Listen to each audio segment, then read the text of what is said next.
You're listening to a Meatsmith Harvest.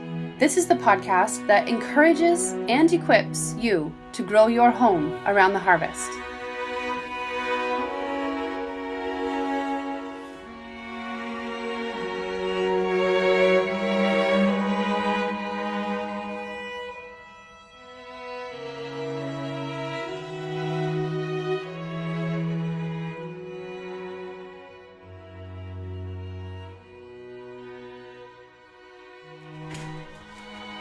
Good afternoon, Brandon. Good afternoon. Happy Easter. Happy Easter.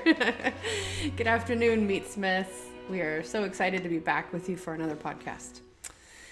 And we normally start these by me asking you, how was your morning? Tell us what you've been doing this morning. I've been slicing bacon. The Mangalitza bacon that I cured, it must be 2 weeks ago now or something around there. Mm-hmm.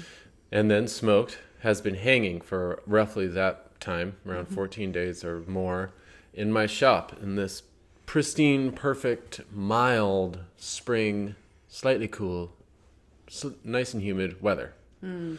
All of which is kind of perfect for the aging of bacon.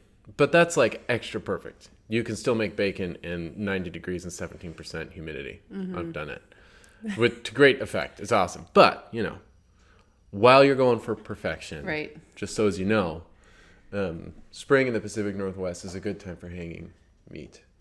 Yeah. Kill when it's cold. It's a freezer or refrigerator outside. Yeah. Salt, and then hang. And then as things become more mild, they become perfect hanging environs. And so it's been hanging and given that chance for the salt and the sugar and the juniper to equalize from the rind to where it was directly applied on the meat. Mm-hmm. And it really is, like the old bacon cures considered that part of the recipe. The bacon wasn't cured until it was equalized. And again, that's for really nice bacon. I haven't done that, for the bacon we eat in our home. It's not necessarily a rule that I follow for our own bacon because I still get massive amounts of gratification from it. But if you're going for, perfection, and hey, why not? Yeah. That equalization is pretty important. Yeah, you kind of discovered that, about a year ago in reading Maynard Davies' books? Yeah, at least the emphasis on it. Right. Yeah, it's pretty apparent that the bacon improves after a good 2 weeks of hanging. He was doing it more as it was actually more essential for him. He was using saltpeter or potassium nitrate. And in order for nitrate to do anything, like to even be detectable, to have any effect on the bacon, it needs to be reduced to nitrite. Mm-hmm. And nitrate will not do that in refrigerator temperatures. Mm-hmm.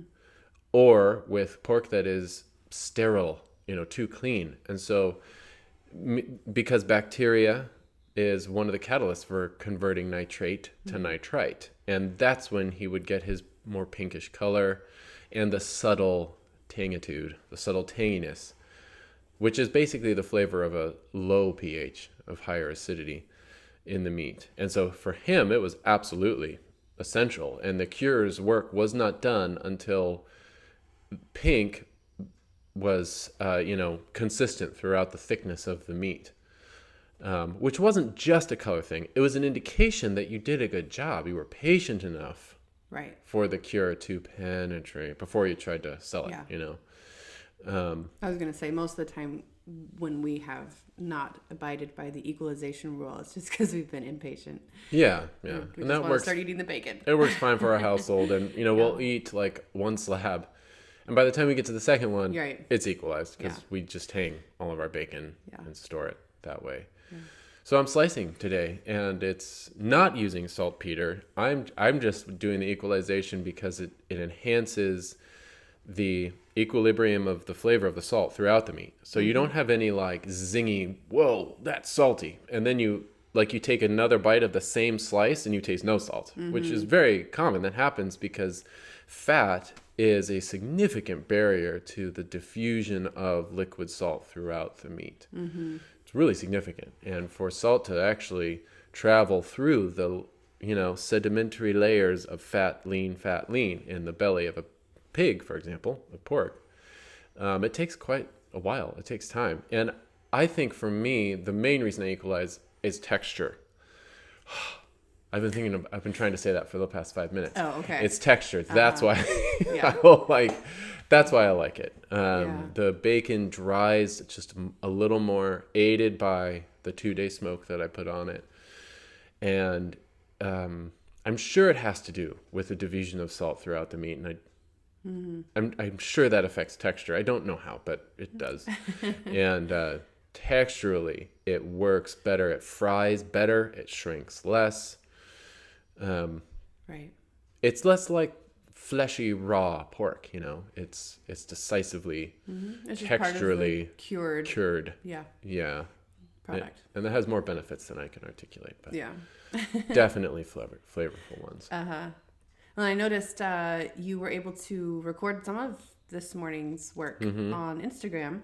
So I wanted to make sure you guys know as well that we're on Instagram, and occasionally, maybe once a week, maybe every couple of weeks, he'll record whatever he's doing in the shop that day. In an Instagram story, I think is what they're Right, called. the stories, yeah. So those are really fun, and they can be pretty informational and entertaining. Yeah, I end up starting to lecture in them because that's my bizarre pathological nature. That's where you and go, yeah.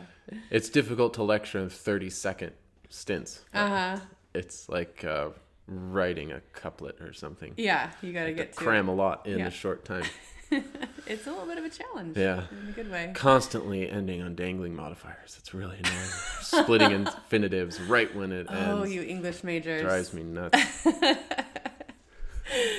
And I wanted to bring up what you are slicing this morning are the second round of our Mangalitza shares, which hopefully you've heard us talk about before in another YouTube thing that we did, and I think in another podcast we mentioned it, and we'll get more into that later. But the second round of Mangalitza shares, which are 3 pigs, 2 of them, so a full 4 shares, are going to Westland Distillery, and it's been a really exciting partnership for us. In fact, 2 of the shares last time, this first round, they went to Westland, and now 4 more are going to Westland. And to people who work for Westland, right?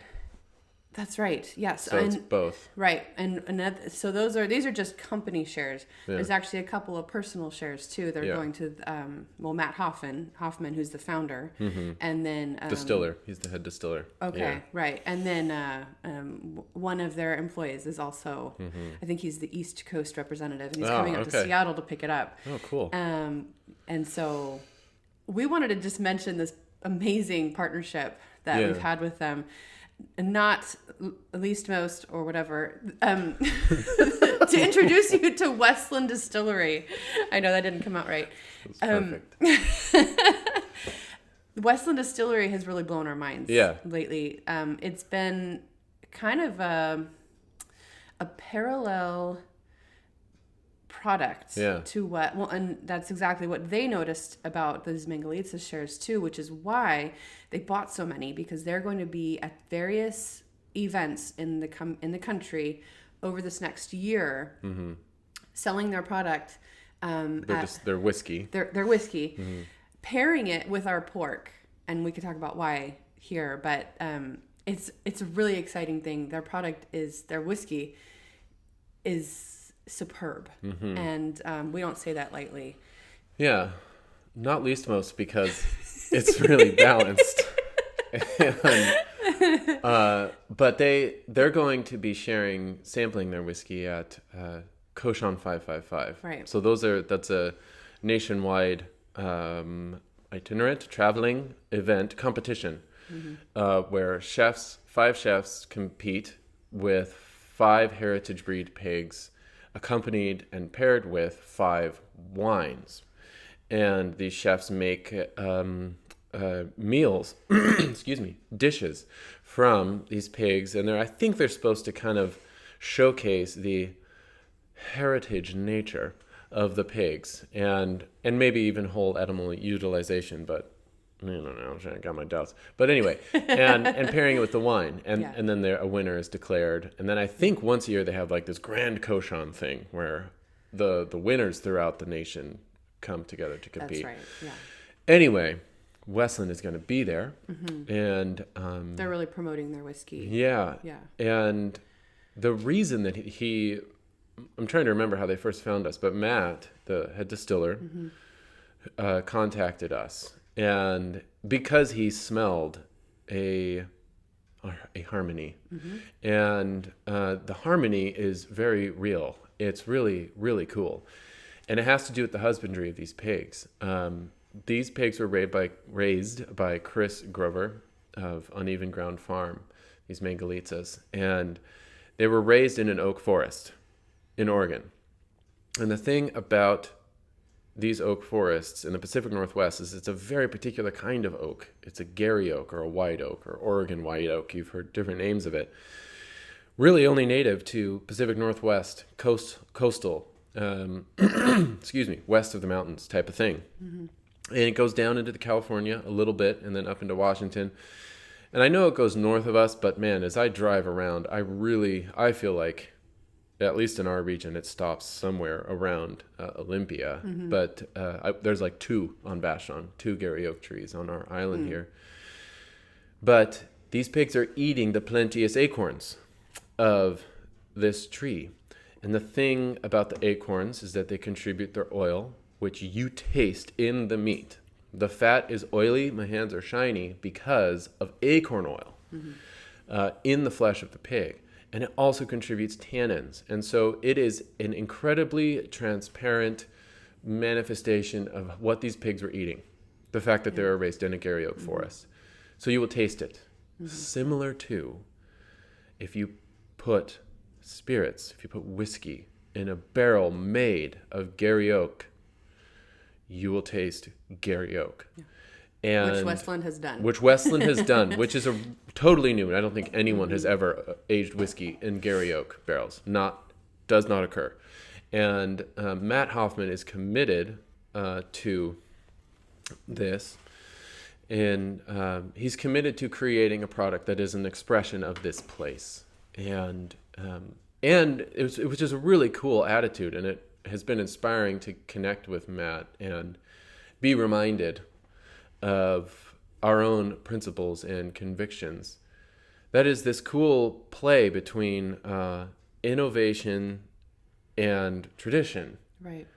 Matt has studied Scotch in Scotland, which would be the only place to study Scotch, and has, great respect for what he learned there, but definitely took away the knowledge, the wisdom, but also seeing how he could change it. And not in a, disrespectful way. With due regard for the tradition, he wants to try to make it fit here in the Pacific Northwest on account of this not being Scotland. And so he wanted a whiskey that would be an expression of this place. And what better way than to put it in barrels that are from a very unique tree that only grows here. And to even take it a step further, he emphasizes the quality of the barley, which is a departure from Scotch, apparently. And, it's kind of a new world to me, but where he is sourcing local varieties that grow well in the Pacific Northwest, in Washington. They even had to open their own malting facility because the varieties were so different that they required different malting techniques. And they created this expression, and this is where they take it to another level that I'm really impressed with, is they didn't say, okay, here's our whiskey aged in Gary oak from local wheat and unique varieties. It's good because it exists. No, they didn't do that. And that is the easy thing to fall into. I get it. It's such a struggle to start a microbrew or a micro distillery in this region that you think whatever you produce is therefore good.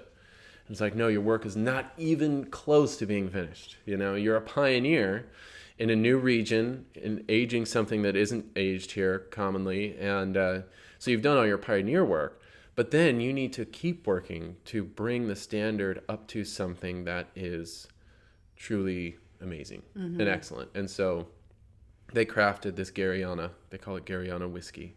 Right. And it is extraordinary. It's really extraordinary. It achieves balance, and that is really uncommon, in any new industry. Like Washington distilling is brand new, but Matt has achieved something that is it's really remarkable. Yeah, I think it's a result of what we try to emphasize, which is a marriage between, as you said, tradition and innovation. Yeah.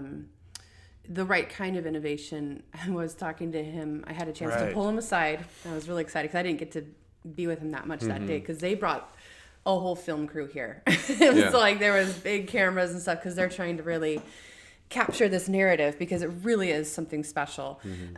So I pulled him. He was on the side of the butcher shop, and I said, "Can I ask you some questions?" And I kind of picked his brain about business things, but also, I think I just asked him, "How did you get here? Give me the 5-minute version, the story." And he told me he went to Scotland and studied for I think almost a decade. Wow. And then he said something like, "And so I'm trying to do things a little out of the box now." And that phrase, I tend to be suspicious of it. Right, because up here in the Pacific Northwest, it's like, if you are an out-of-the-box microbrewer, it means you put lemongrass in your ale. Or something. And we just can't handle that. It actually doesn't make for good beer, in the traditional sense. So, I was like, what do you mean by that? Because just because something's unorthodox or out of the box, it doesn't mean that it's actually going to be that quality. Yeah, especially since the orthodoxy in the Pacific Northwest is out of the box. Yes, exactly. It's just the replacement. It's a little... Yeah. Well, and I think ultimately, worst case, not always this, but worst case, it's a little lazy. It can be. You're just It's like you're rejecting the tradition because it is tradition, not because you have schooled yourself in it and maybe found where the tradition could be renewed. Yeah. And reinformed. Right. Developed. With docility to the environment that is producing these products. Well, and that's what tradition is supposed to be. Is it's ever It's unfolding. living, yeah. It is living, right? It's developing. And he definitely put in his time studying in Scotland for a decade. So I say all this. I just was like, let me pull a little more out of you. What do you mean by that? Yeah. And then he told me it's he picked up the formula that the Scots have had for centuries maybe. And he sticks true to that. Yeah. Meaning there's only 4 ingredients. Right. I actually can't tell you what those 4 are. You might be able to. Yeah. But, the right water, the right... barley, the malt, yeast. Yeah, I can't... But he doesn't get crazy and overly creative with putting lavender in his distilling. It's just but just silly things that we're used to with Pacific Northwest beer. Yeah. But anyway...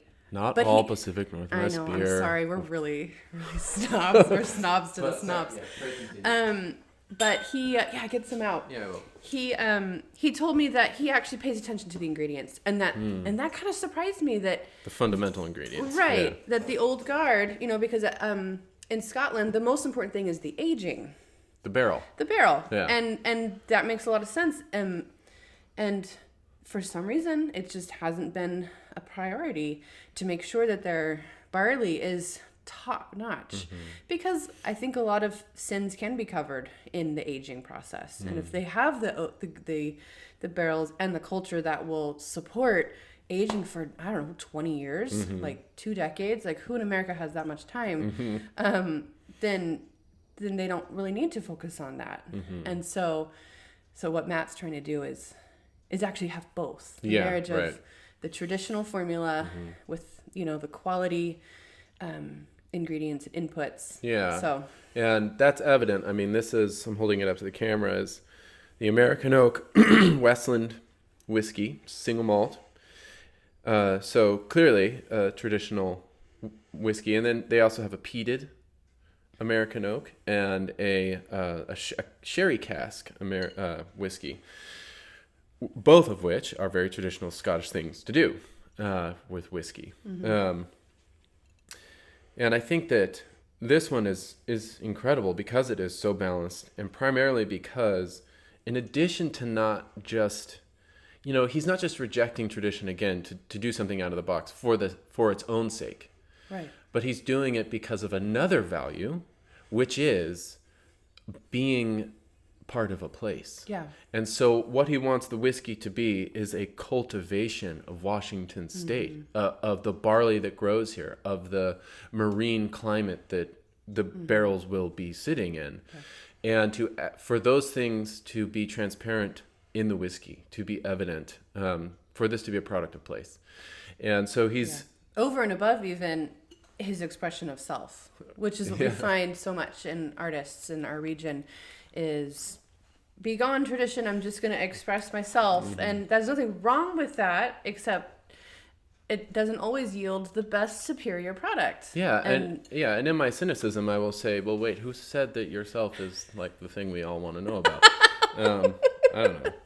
There's just more. There's more. But I like what you said about it being an expression of this place. In fact, our logos are even very similar. They like our pig and our logo his is a fir tree with roots with a coil, right? The distilling coil. Yeah, right. That is also the roots of the tree. And ours is a pig whose blood comes from the fur, which goes back into the pig. And anyway, it was kind of fun discovering that. Has a fir tree in it also. Right.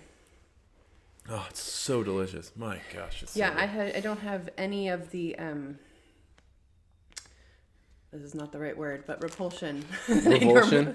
that I normally do with scotch. Just the kickback, they're like, okay, I'm gonna get through this, but there's none of that with, that's just my own personal taste. Yeah. Oh, look, I do have a business card. Yeah. See, there's our logo. Focus. There we go. Yeah. Similar. Yeah. By farmrun.com. Andrew Plotsky, skilled brander, artisan. I say all this. I wanted to introduce this partnership that we've had to let a few communities know that this product, the whiskey paired with the pork, because that was the real kicker, is when we were all here tasting it, we were all just blown away at how the tastes work really well together. Yeah. It will be at Seattle. Brandon will actually be in Seattle. At the Cochon 555. All 20 minutes away from us over the ferry. It's a world away. Yeah. At their Cochon 555 event. And that is April 22nd. So if there's any Pacific Northwesterners in the area, it's a Sunday, and you want to meet Brandon and meet the guys at Westland and taste some of the pork paired with the whiskey, then meet us there. You should do it.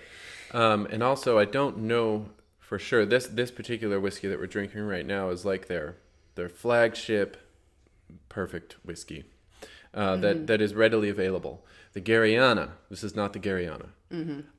I think it might be sold. Yeah. I think it might be all gone. But they're going to keep doing it as they slowly source, Gary Oak from around the Oregon and Washington, and slowly compile their Gary Oak barrel stockpile. They'll continue to do it. But if you want to try the Gariana whiskey, your best chance is at Cochon 555 in Seattle. And if they have it, which I think they will. And they're also bringing this product, which is why they're buying so many shares from us. They're going to be in Austin in May. This is 2018. May. Oh, wow. Okay. In Austin, Texas, and then Miami, Florida, Denver, Colorado in June. So there's 3 occasions that our pork is going to be across the country. And with this whiskey. Schweinisch whiskey. That will have, the commonality between the whiskey and the pork will be the Gary Oak. Yeah. And the Gary Oak and the pork is going to be the lipid distillation of the oils from the acorns. And this is the liquid distillation. And the form, the Gariana whiskey, the liquid distillation. So. Which is pretty awesome. Yeah. And I think it's cool, particularly for this region where we're all still pioneers. I mean, let's just, and I say that because it gratifies my fantasy image of myself as a pioneer, but also because it's true. I mean, we do not have whiskey making traditions. We do not have charcuterie traditions in the Pacific Northwest. We have not received any of these. Mm-hmm. And if we have any chance of creating them, we have to work with our environment and not against it. And that's what I love about these expressions. And the whiskey is an expression of this place.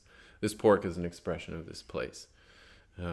It's a more docile cultivation of where we come from, rather than a kind of a coercive top-down thing where we're going to make the thing we want.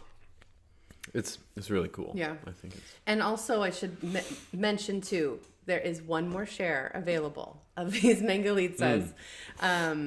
And we're getting ready to slaughter on Tuesday. I think it's April 10th. Mm-hmm. So if there's anyone that is interested for this last share, please let us know, and we'll count you in. They're really blowing everyone out of the water, which is why Westland keeps buying them. And I've got some great testimonials about them as well. Yeah, and, it's been a real pleasure to...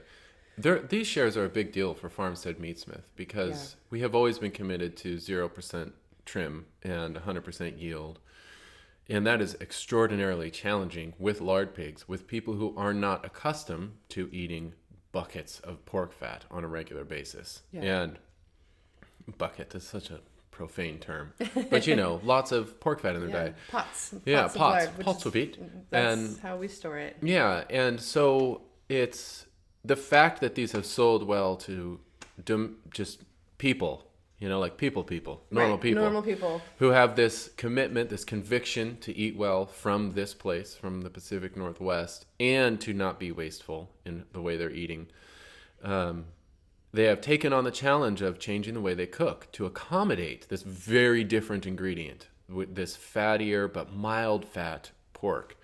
And so to help people with that, we've created the video on how to eat your lard pork, your lard pig share, because it is very different. There's no chops. And it's been really great to see it be successful for people. It's like, wow, because we've been pursuing that track for a long time, and the fact that people are bringing it into their homes and then enjoying it, that's as good as it gets. You can't really ask for. That's a small business's dream. Yeah, it really is. It's great. Yeah, because you believe in your product, you have accommodated it into your own life. Yeah. And you just, it's the right thing, but you give it to someone, you sell it to someone, they've spent a lot of money on it, and you're kind of like, okay, what's gonna happen? It's a lot of fat. I'm sorry. I'm not sorry. It's great. Yeah, you like it, right? And then they come back with these amazing testimonials, and you're just like, oh, phew. And it's part of the small business, any small business, just neuroses, I guess. Maybe that's not the right word, but. You just really want someone to love something the way that it's changed your life, and for them to experience that, and then they do, and it's pretty great. You're really happy. So so we've got one more share for the spring, and then we're going to be taking a break because we're having a baby. Righto. By the way, well, you knew it, but they might not have known. It's flattering for you to use the plural third-person pronoun there with we. No, I definitely need you. Okay. You got to be there. Yeah. My contribution will be essential but modest. Anyway, but that's happening end of May, hopefully. And then we're going to get back on the Mangalitza train in July. Okay. So we are already taking, like a wait list, I guess, reservations for July Mangalitzas from another... same farmer, different litter group of pigs. So let us know if this intrigues you. And I should mention too that we have had people. They're picking it up locally and then they're flying home with it. So a gentleman from San Francisco is doing that. He's flying up like on a Saturday. Yeah. From San Francisco, flying up here, driving, taking a rental, picking it up, taking it all the way home with him. And that's like his trip for the day. Mm-hmm. And he found a great flight. I think it's like $59. I didn't even know air flights could go that low. But so, if you have the wherewithal to make it out. And there's another gentleman in Alaska who's doing the same thing for our Gloucester Old Spot shares. Okay. So anyway, if that's within your means and your time budget, consider it. Consider this, even if you're not in our region. Yeah. So, there was 2 other announcements. It always takes us like half the podcast to get through the announcements. The membership is open right now. Yes. We're taking members. Theoretically, we were going to close membership on April 8th, which is this coming Sunday. But because this podcast is getting out so late, I might extend it another couple days. Did I just do that? Was that me? What? Were you going to mention that, the membership in the podcast? Yes. Oh, okay. No, good. yeah, I was. Definitely. That's why I wanted to do this podcast. Okay, good. Yeah. Yeah, I really wanted to remind people that we don't have membership open very often, maybe 3 times a year. Mm-hmm. 3, maybe 4 times a year. But it helps us manage the people that sign up, because it kind of takes a lot to give everyone the tour, make sure that all of the ridiculously complex mediating digital apparati are working properly. Well, they're complex to you. I don't want to scare people away. It does take a bit of like, okay, my password and my, yeah. Well, for you to manage it, we keep Right. it simple for the people that sign up. Yeah. But Yeah. it's simple because it takes a little time. We're not trained in what is it? Computerology? Sorry. I'm saying least most, and you're saying computerology. That was stupid. Ooh. I should drink more whiskey.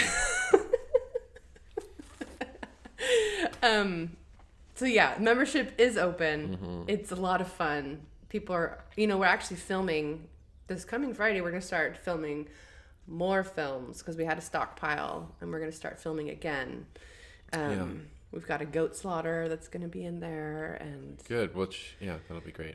Yeah, some more just basic butchery. People have been asking for more butchery. Just cutting. Basic cutting on the table here. Yeah. So we're gonna get more of that in. I look forward to doing that. I really want to do a lard pig butchery video because I've really solidified in my mind, not just after these Mangalitzas, but I've done hundreds of lard pigs. Yeah. And they are different animals. Yeah. Which is probably what we'll talk about. That's the content of this later on today, but they need to be butchered properly. And butchery in one way is the bottleneck that if you do that properly, it really opens up all of the use of the 100% hanging weight that you did not trim.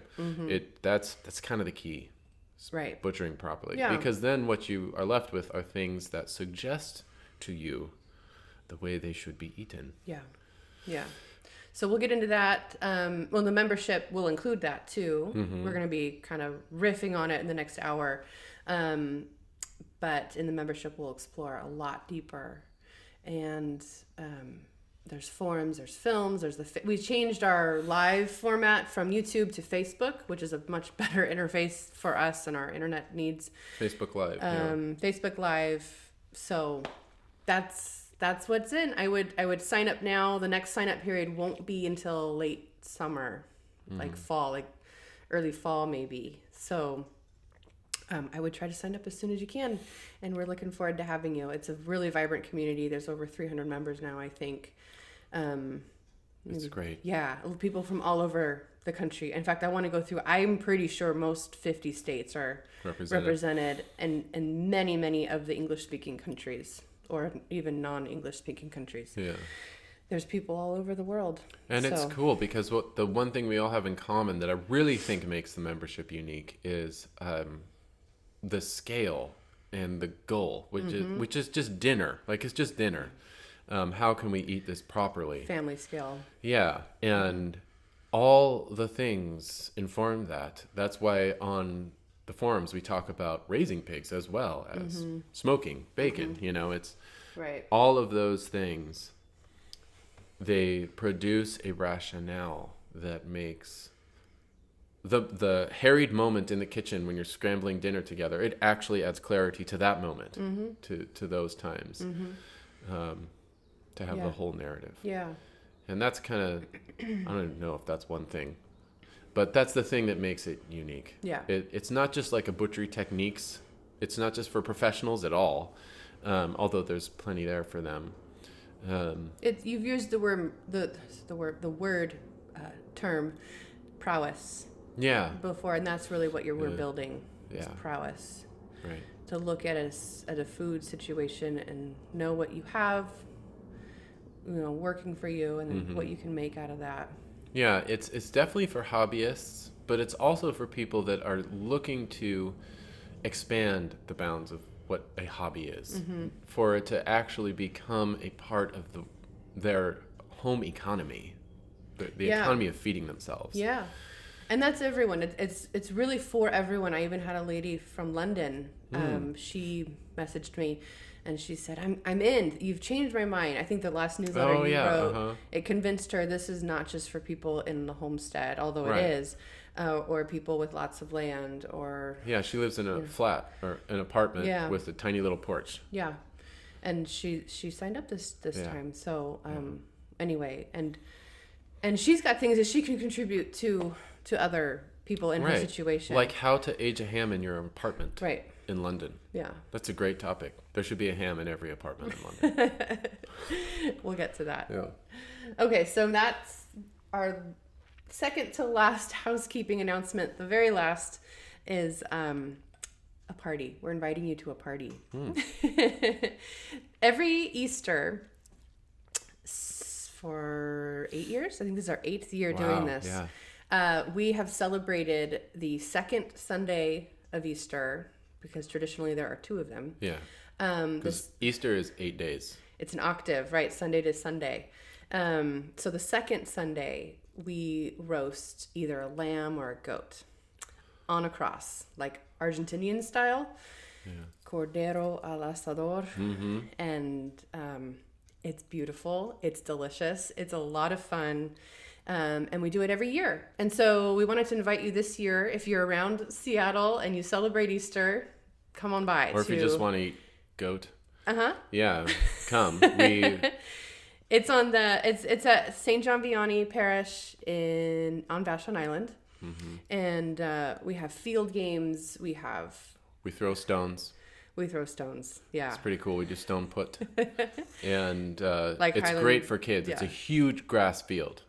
Yeah. It's huge. So they can run to exhaustion, and you can still see them. Yeah. You got your they can almost go to the horizon. You can still see them. It's actually the largest, acreage-wise, the largest parish in all of Seattle Archdiocese. So it's we're lucky with our grass field. Yeah. But it's free, and it's just a meal, and we're gonna have the slow roasted goat, anointed with a rosemary frond, dipped in salty garlicky water, and slow roasted over embers.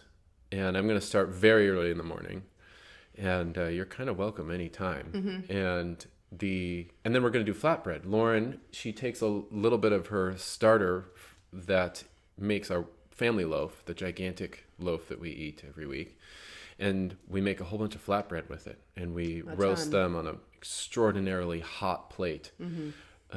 With a big pizza slide, and it's a lot of fun. It's really awesome. And the kids get into it. Olive oil, salt. People are throwing flour everywhere. It's a mess. Yeah, it takes a team to make the flatbread. It's pretty significant. It takes a team to do the whole thing, but yeah. Yeah, it's so fun. Close out Easter with a big feast. Yeah, it's a big hit. People from all over our island come, and it's a really unitive event, I would say. It also marks the first time in the year when I begin drinking Reindeer Beer. So also that's important. A very important event, because you just can't drink Rainier during the winter. Yeah. Because you notice that it's kind of gross. It's not very good beer. But in the summer, and when I'm cooking myself almost as much as I'm cooking the goat over the embers, I know. Rainier tastes great. Yeah. Fills that role. Yeah. So all day. Brandon's going to get there right in the beginning of the day when the sun comes out, and then we close it down like 7 p.m. When it's all over. So, and if you're not around this year, there's always next year. Every year. You could drop us a line at harvest@farmsteadmeatsmith.com and just let us know you're coming, and I'll put you on the little tally list. There's nothing to bring, though. It's a potluck dinner, but all the meat and the bread are provided we've had people show up with kegs of beer Oh, yeah. that they've home brewed, or Perfect. Welcome. Beer is always welcome. yeah.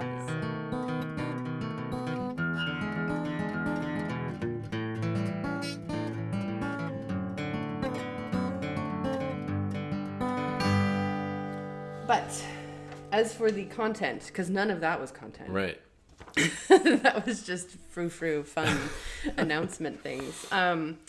We were going to talk about heritage breed pork. Yeah. So heritage breeds, maybe in general, but really, I think we'll only have time to talk about pork specifically. Yeah. And this has been on our minds basically over the last couple of months since you've been drowning in Mangalitza pork. Yeah. And it's helped us meditate, just the whole landscape of heritage breed, because it's become kind of a hot button, not hot, but a buzzword. It's become a buzzword.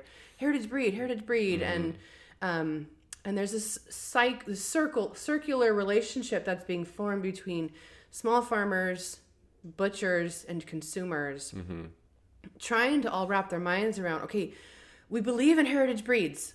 How do we get it on our table? Yeah. How because it is different. You were just starting to hint at it a few minutes earlier. It's a different animal. And if we treat it like the same kind of lean breed animals, it's going to fail us. And so for the sustainability of these breeds, I really wanted to talk about how we can incorporate them into our lives better. It's a very... Part of the difficulty is that we haven't really... It seems to me there hasn't been a ton of examination of like why heritage breeds. Why? What is a heritage pig? Yeah. And why would you pick one? And unfortunately, there's lots of confusion about that. And I think unsatisfying answers. Why would you pick a heritage pig? And... well, maybe we'll do what is one, because it's not a clear category. It's not obvious. If you actually do research, you realize, well, all of our pigs most of them came from 19th century nobles breeding pigs, and they did work with the ones that were local, in their vicinity. That's why they all have regional names: Yorkshire, Berkshire, Gloucester, and a lot of them came from Britain, because when Britain couldn't keep up with their own pork demand, and much less export pork during industrialization, they decided, for, I don't know, national pride reasons, to export genetics. And they very much did that. And that's why so many of our bovines also are from the Channel Islands and from Britain, from the British Isles. And same with the pigs. It's very much...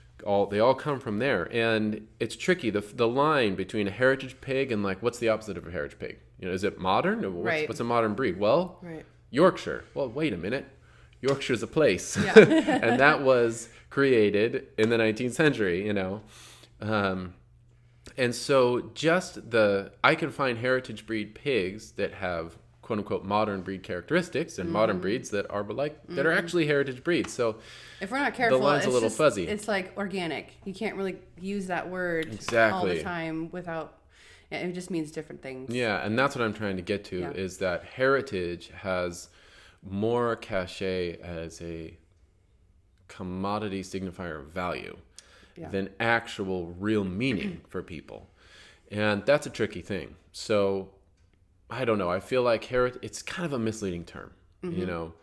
I think a more valuable terms might be, and then even then, like, so is it the age of a particular breed? If a particular breed has been around for over 100 years, does that somehow make it more valuable? Why? Yeah. So I think a more valuable term would be the distinctions between lard pig, bacon pig, and lean pig. Those are pragmatic, and they reflect the physiology of the pig, which is the decisive thing. That's what makes different pork. So, that's kind of the fuzziness as to what is a heritage pig. Yeah, you just can't ever delegate your thinking capacity to these kinds of terms. To a label. Right, because, I mean, years ago when we first got this property, our first set of pigs were Berkshires, right? And we were all excited, oh, this is a heritage breed. And, I mean, they were great pigs, but they were not what we had anticipated. Yeah. They were definitely, well, they had been, bred. Yeah. The heritage aspects of them had been kind of bred out of them by this particular farmer. Yeah. To accommodate his own market. That's his prerogative. Right. Yeah. For good reason. Right. Yeah. So he could continue to sell them. Yeah. But in the meantime, it had lost some of those more traditional physiological assets that we were looking for. And so we learned that we have to know our breeder even. It never ends. We have to look at the breeding stock and and I would say don't pick a breed, pick a breeder. Exactly. That's the more precise thing to look for, because literally the Berkshires in America, when we say they departed from the heritage Berkshire, what that means is they no longer fulfill the breed standard, maybe arbitrarily determined by, the Berkshire Breed Association 160 years ago or something like that. Right. But not any older than that, and so American Berkshires are lean and still slow growing relative to like a Yorkshire or a modern Yorkshire. Again, you can't even, they're so different. Just again, it depends on the breeder. Right. But they're much leaner than the British breed standard. And even the British breed standard versus the American breed standard for the Gloucester Old Spot, the British breed standard has more fat. The American breed standard is leaner. So there's just that heritage marker it's squishy. It's you can't it's not concrete. It's tricky. The best you can do, I think, as a farmer looking for pigs to raise in particular, is to find a breeder rather than a breed. Right. One of the greatest confusions or faults, the worst results of this squishiness of the heritage term is the notion that pigs graze. And I hear this a lot. Pigs don't graze. Okay. Yeah. Categorically. Even the coonies. Well, I'm throwing the hardest. Yeah, no, it's great. So the thing about pigs is they're not ruminants. Okay. They're not designed to biologically only eat cellulose contained energy. Okay. Energy contained in cellulose.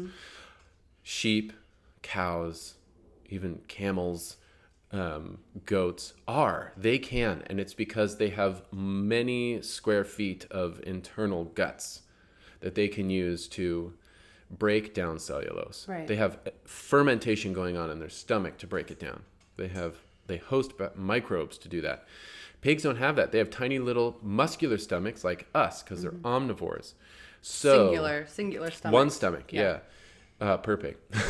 And so they are they graze only secondarily. Their primary desire is for a diverse diet of things that they can chew and swallow quickly, in my experience. And that makes sense with their monogastric physiology. And like us, I mean, they really eat similar to how we do, being mammals and all.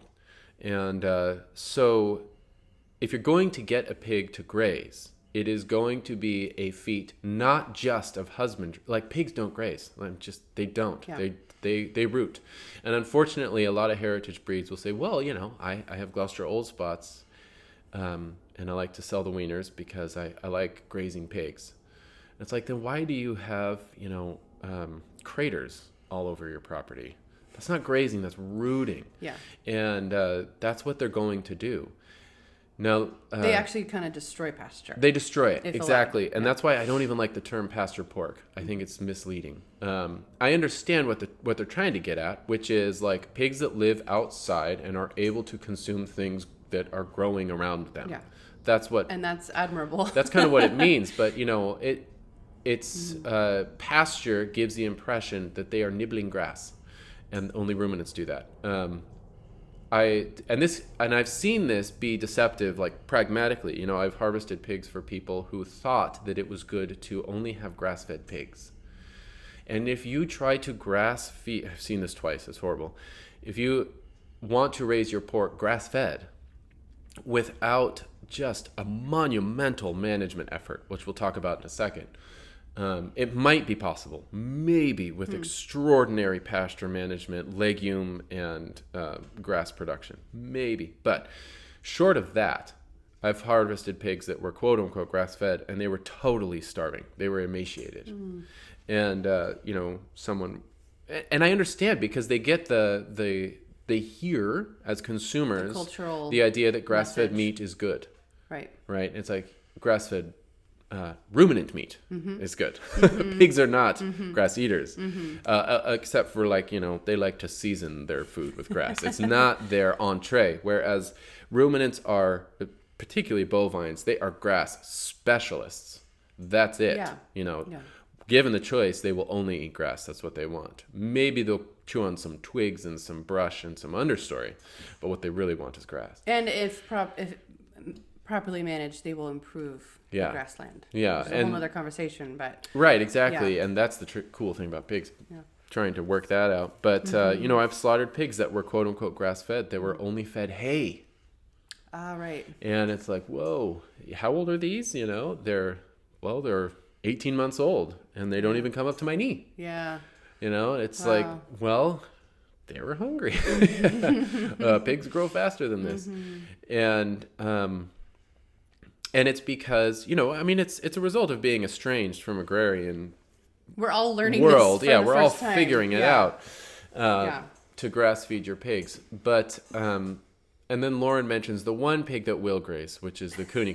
I'm sorry. No, it's very good. Yeah, and I get it. And I would say even then, their first choice is not to graze. Yeah, I agree. Even then, they will do it under perfect, pristine management. Well, we don't have all the pasture in the world, which is why we got rid of them. Exactly. We were kind to them. It wasn't. Yeah, we don't have grass for one. We live in a forest, and we have a clearing, and then we have bramble, understory, and about 3.5 square feet of grass.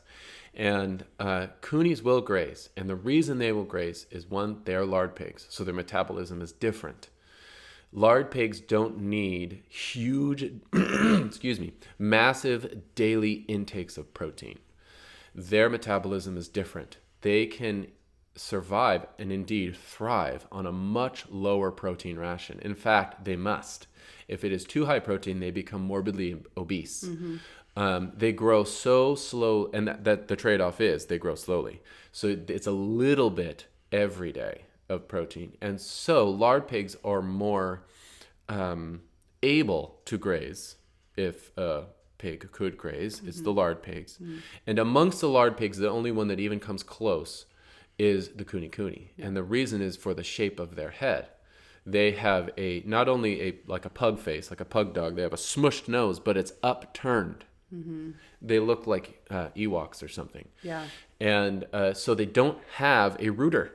They don't have a snout. They don't have a shovel off the front of their face like every other pig does. And so when they go down to eat, their chin comes in contact with the ground, not their snout. They just have a bad rooter. It's not bad. It's just not as effective. Couple that with their very tiny frame, very slow growth, you can get them to graze. Now, the moment their favorite grass is, or at least grass at the proper length and maturity for them, the moment they have grazed it, they're going to root it all up on account of the fact that they are pigs. They're still pigs. So the only pig you can get close to grass feeding is a Kuni, and even then only if they are managed so thoroughly that they are always on grazable pasture, which, it's totally arbitrary and subject to region, but I would say at least 8 inches of grass, 6 to 8. Yeah. And when it gets shorter to that, they're just going to pull up your sod and your pasture is done. Yeah. Your Kuni grazing program is over until you can rebuild your pasture. Yeah. So awesome. I think people should do it, and I think they should figure it out, but knowing that it's it's not easy. It takes a lot of management. And you should still raise Kunis without grass. They're like the best they will fit in the tiniest backyard. If they have a partner, they will be happy beyond imagination, and you can feed them very little. Oh my gosh. And they will plump up for you. Like by the cupful. Yes. Literally, you get a little Pyrex. That's only 1 cup. Yeah. And it's mind-blowing. You do like a few scoops. 3 cups a day, you can't believe 4 it. cups a That's day it? Really? for a mature kuni of hog mash. Yeah. So 16% protein hog mash. Yeah. And if you do any more than that, they become obese. Yeah. To the point where what I mean by that is they won't be able to walk around. They won't thrive. They will be burdened. Their skeletal structure and muscle structure won't be able to handle their fat. It's not healthy. Yeah, it's not fat. nice to them. It's They don't like that. So, but they will just eat until they plump up uncontrollably.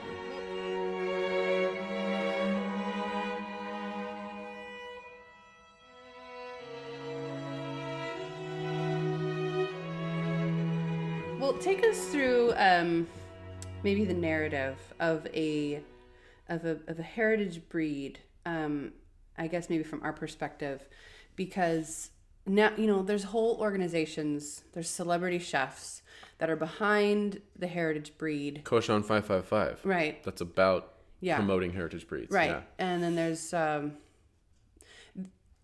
part of their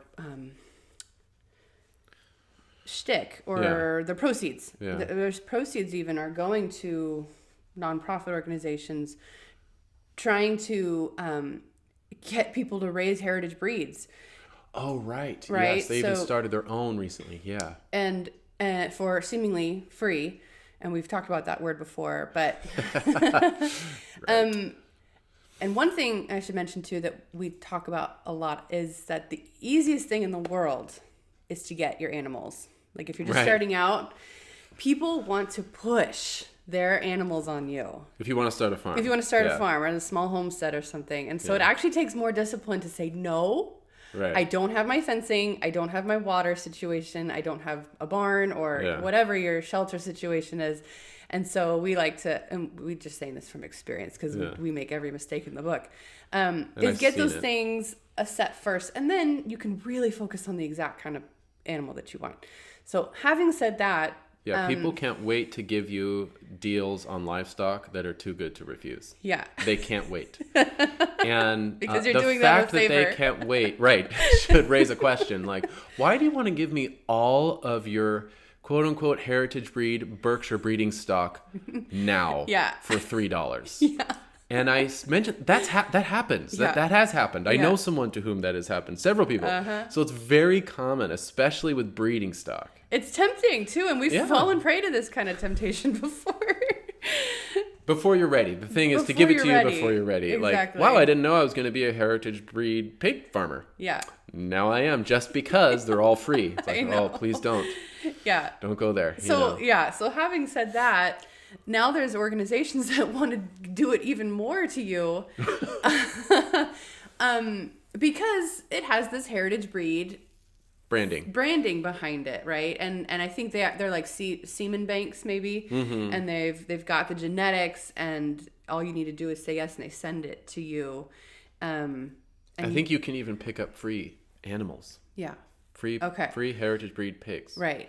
Yeah. And I appreciate the value of, I think I do, preserving rare breeds so that they do not disappear from history. Right. And I think that there's definitely an argument, or from the biological pool, there's an argument to be made that preserving genetic diversity so that we can better acclimate our pigs to different environments and different feeding regimens and requirements and, human demand, that is worth doing. So saving ossabals from extinction is probably a good idea type of thing. Right. So this whole thing that we're laying out for you is not to poo-paw the extraordinary charitable thing of giving away free, seemingly free, either animals or genetics.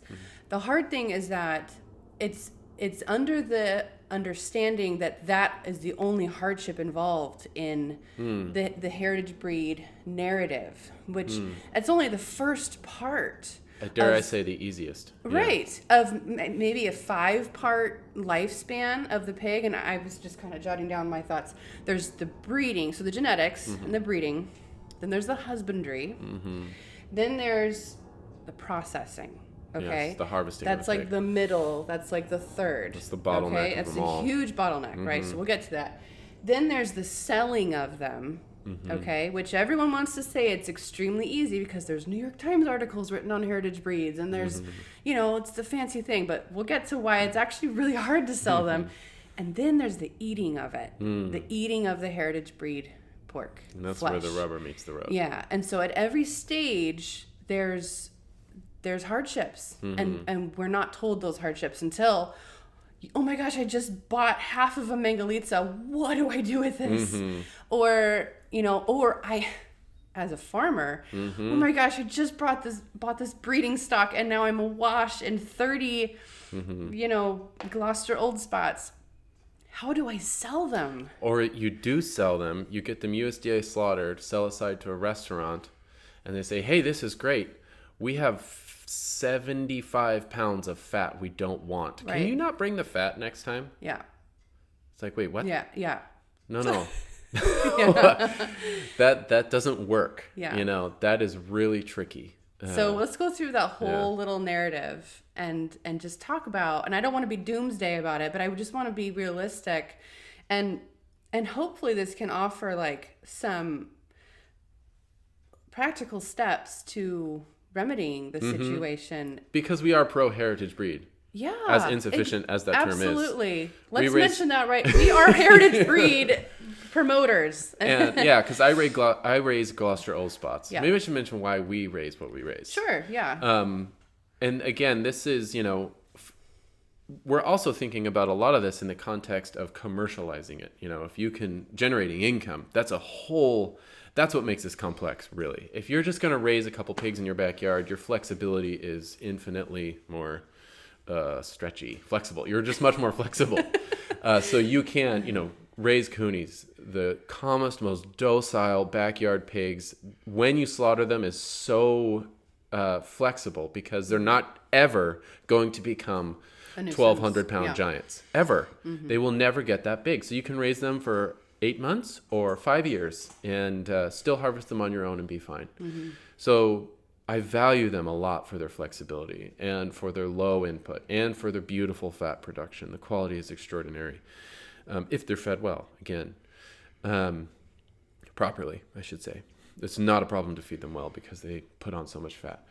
But we have Gloucester Old Spots, and they seem to work for us. And the primary reason we pick them is one of the characteristics of some heritage breeds, and again, it's more breeder to breeder, is the attitude of the pig, the disposition.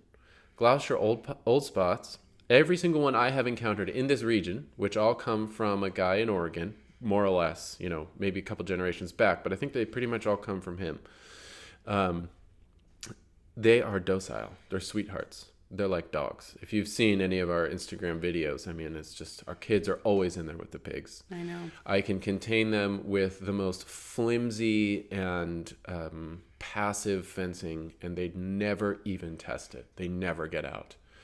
And for our situation with 5 children, soon to be 6 outside of the womb, if I can reduce the quantity of living beings that I have to chase around the island, then I will pick that. And the pigs, Gloucester Old Spots, they've never escaped. Never, ever. And so for us, it's their manner. They're just sweethearts. They're like Nana in Peter Pan. Yeah, They're right. like the nanny dog. They're just ridiculous in their sweetness. We find our kids often riding them. Yeah. Sometimes their friends come over, and the friends are not quite ready for it. And they find themselves in a precarious situation. Yeah, so you want to watch your friends' kids. Yeah. But when they grow up from, a wiener size to almost full grown, they have a ball with them. Yeah, and for us that echoes to benefits for us across the entire lifespan of the pig. They're easy to contain. They're also easy to shoot. And that's huge if you're going to be processing your own pigs. They are docile. They do not freak out.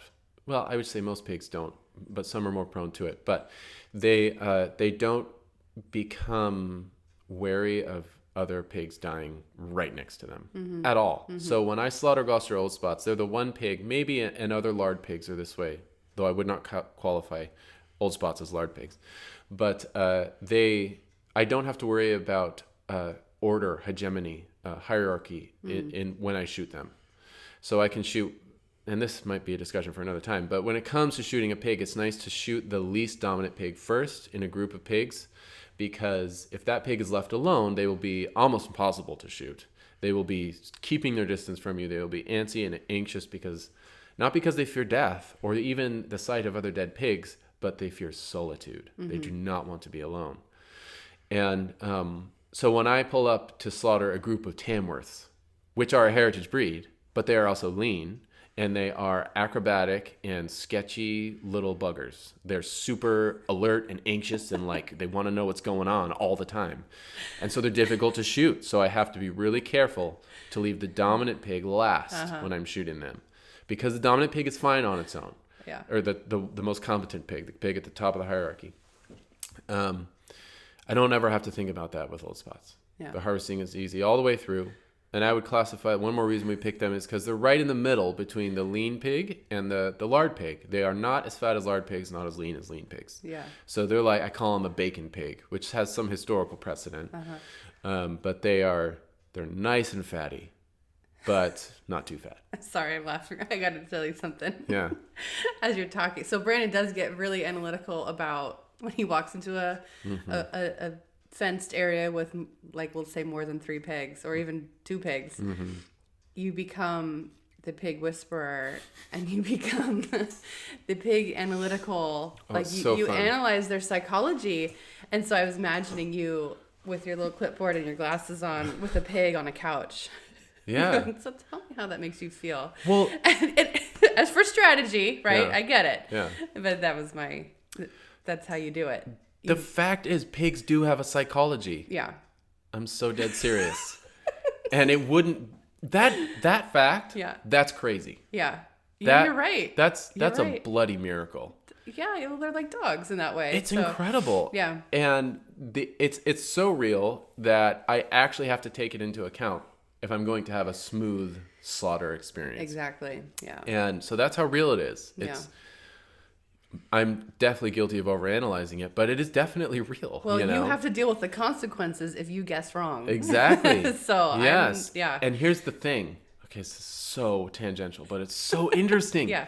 They are, you can guess wrong. Yeah. Because their hierarchy is complex.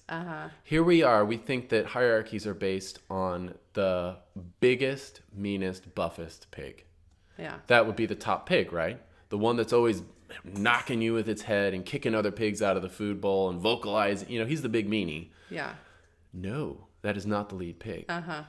And you only become the lead pig by vote. It's an agreement that everyone else in the hierarchy agrees to, because they could decide that you are an ass and they're going to take you down, if they got together. So pigs are democratic. Well, I think pigs have a value system. Okay. Because they don't follow the belligerent pig. Yeah. Over and over again, I see this, and I have verified it in pseudoscientific studies. Every time I pull up for slaughter to a group of more than 2 or 3 pigs, you just observe them.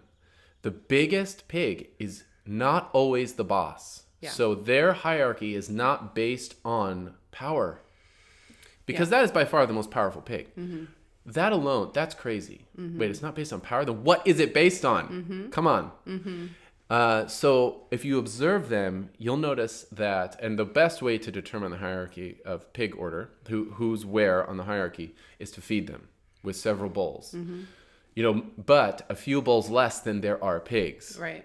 Okay, this is like a scientific study right here, and I'm telling you how to do it.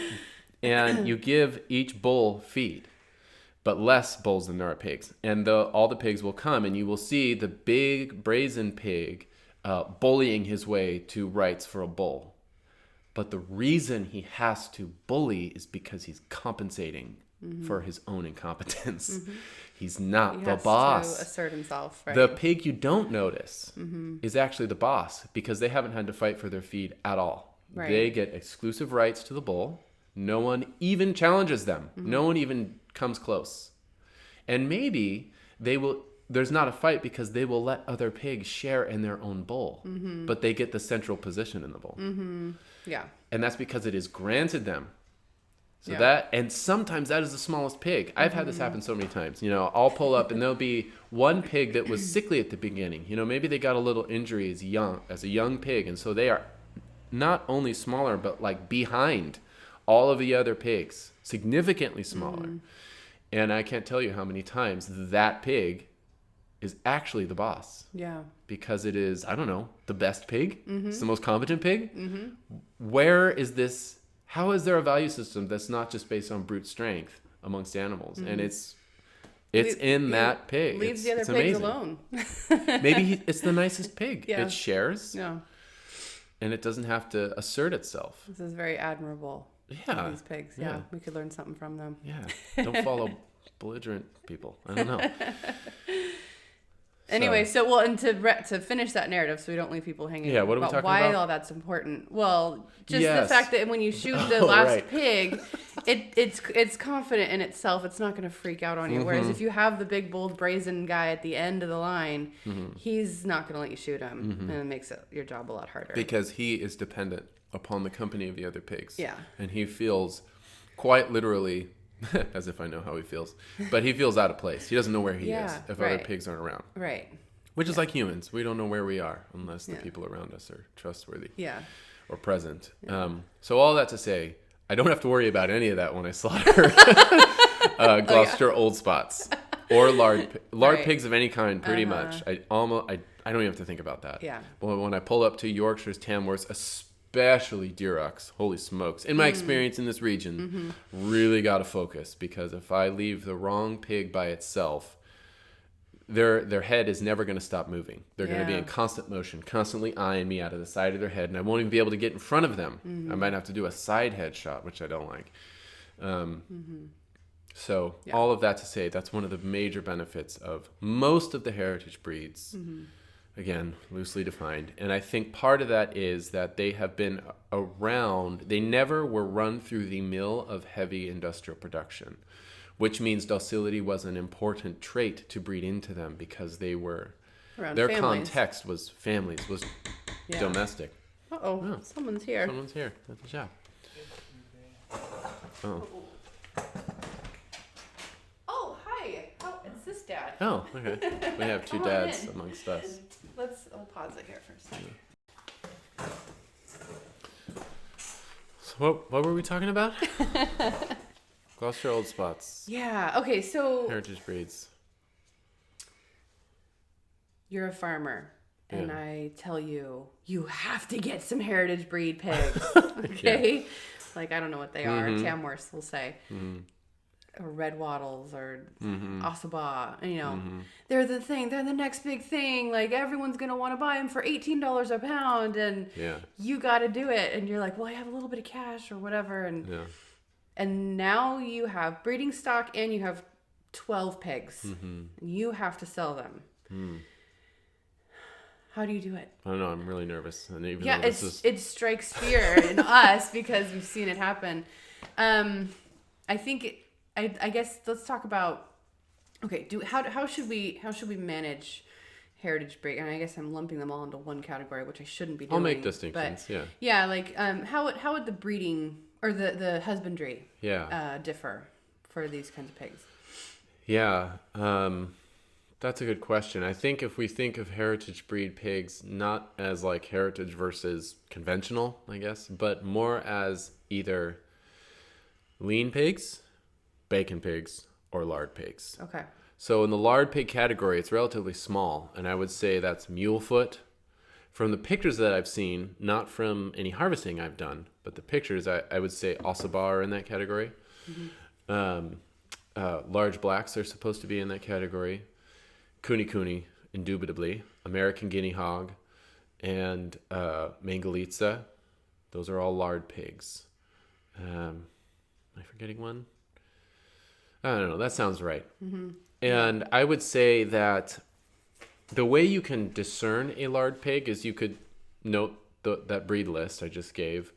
But it's also a physiology, man. And I feel like recognizing, what is it called? The conformation of a lard pig is really valuable, because some old spots, Gloucester Old Spots, can be on the lardy side of the spectrum. and some can be on the leaner side of the spectrum. It just depends on the breeder. And the way you discern a lard pig is their legs, their gait. When you look, let's say you look at them from the rear end, from the posterior to the front, you want their hind legs are relatively close together. When they walk, they strut, their butt shakes a little bit. They don't have a wide pit bull stance. That is a characteristic of the leaner pigs. Okay. If you see muscle tone at all, you have a lean pig, like a very lean pig. Like if muscular, you're looking at a pit bull or something. Yes, Yeah. you can see muscle tone in a pit bull dog, wide stance, and literally really out. tight skin on muscular flesh. That is a lean pig. If you see any tone at all, it is not a lard pig. A lard pig, another, let's see, what are other ones? I would say that they generally have smaller legs. Large black might be a little bit of an exception to this, but even then, relative to the size of Yorkshire legs and feet, the legs of lard pigs are petite. They're on the small. They're thinner. Their trotters are thin. They're just smaller. They're standing on smaller little stilty legs. They're probably going to be closer to the ground. They will not have a defined shape. If you look at them from the top down, it will be one long tube. They look like a sausage. Yeah, like a sausage. If you look at a lean pig from the top down, you'll see wide shoulders, wide hams. Okay? You'll see, even if you're not seeing muscle tone, a pig that could still be considered lean will have very wide shoulders and wide hams. Lard pigs will have almost the opposite physique. They will be wider in the gut, in the belly, and their hams will actually be narrower, and their shoulders might even be narrower. That is lard pig physiology. What else? Lard pigs will have a fold of fat. They will have a fat roll around their tail. That is a dead giveaway, ladies and gentlemen. Okay. A fat roll around their tail. A fold. They'll be jiggly. When you pat them, you will see ripples, echoes of fat. They will also be more docile in general. You can pet them. When it comes to processing, they're easier to shoot, and they will convulse less because, quite frankly, they have less muscle to convulse. They're not athletes. I think of lean pigs as being very athletic.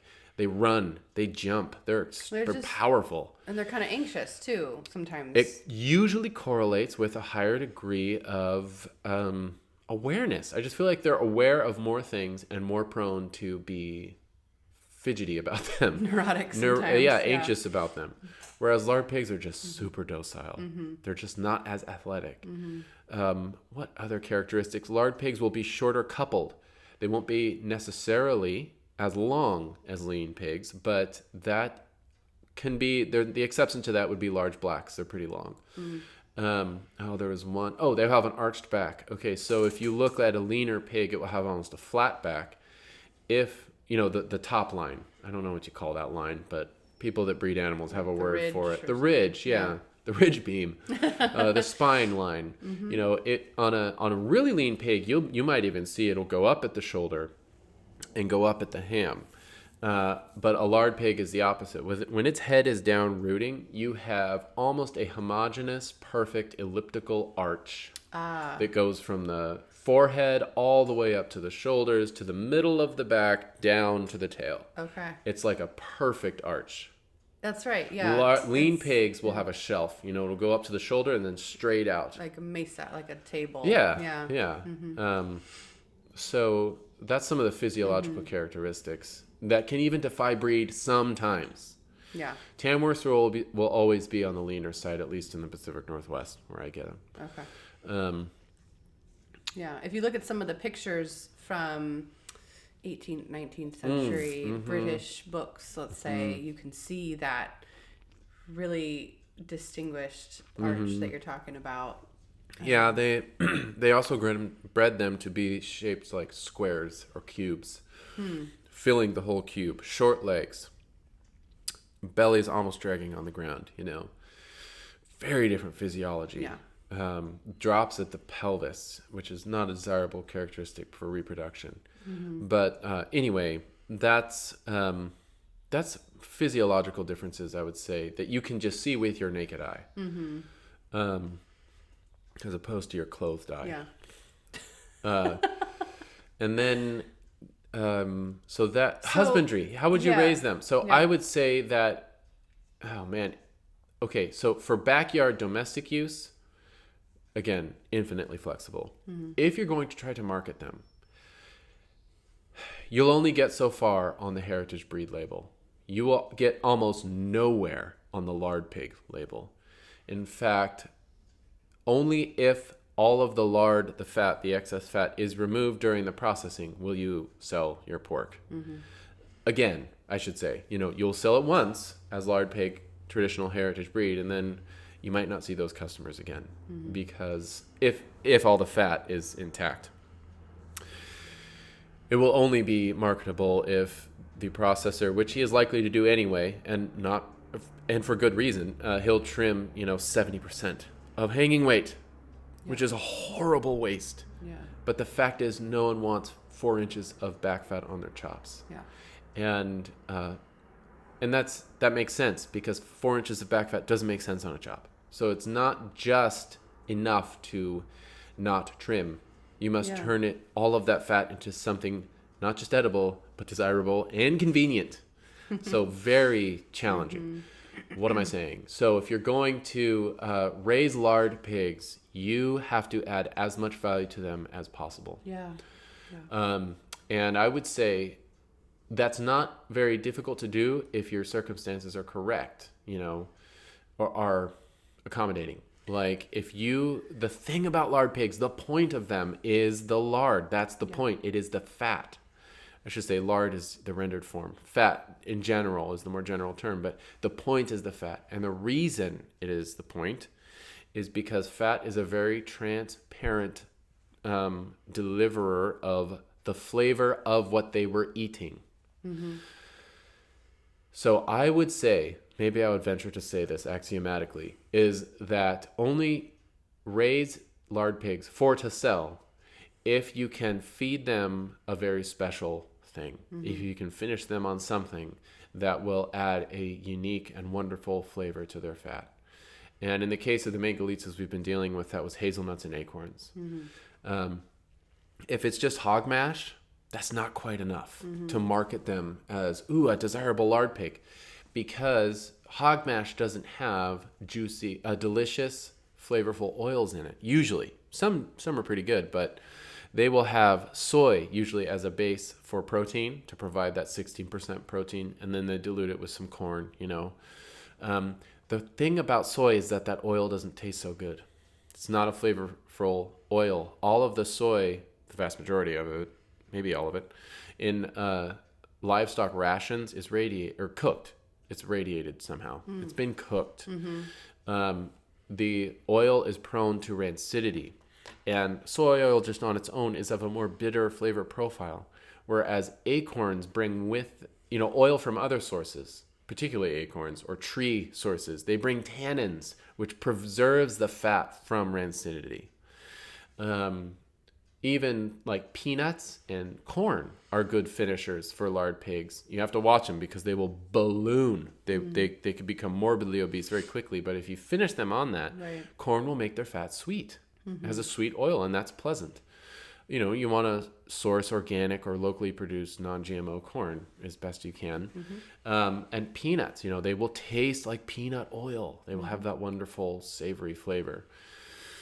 So I would say lard pigs as a venture for selling pork, you need to enhance the quality of all that fat, because all that fat is all that you've got. Yeah. Like that's what you're getting from them. Yeah. And so it needs to be of the utmost desirability and quality. Which is why we jumped on these Mangalitzas so quickly, because we knew they were coming from a well-husbanded operation. That's right. Yeah. So had they just been Mangalitzas fed organically on good feed, that's a hard sell. Yeah.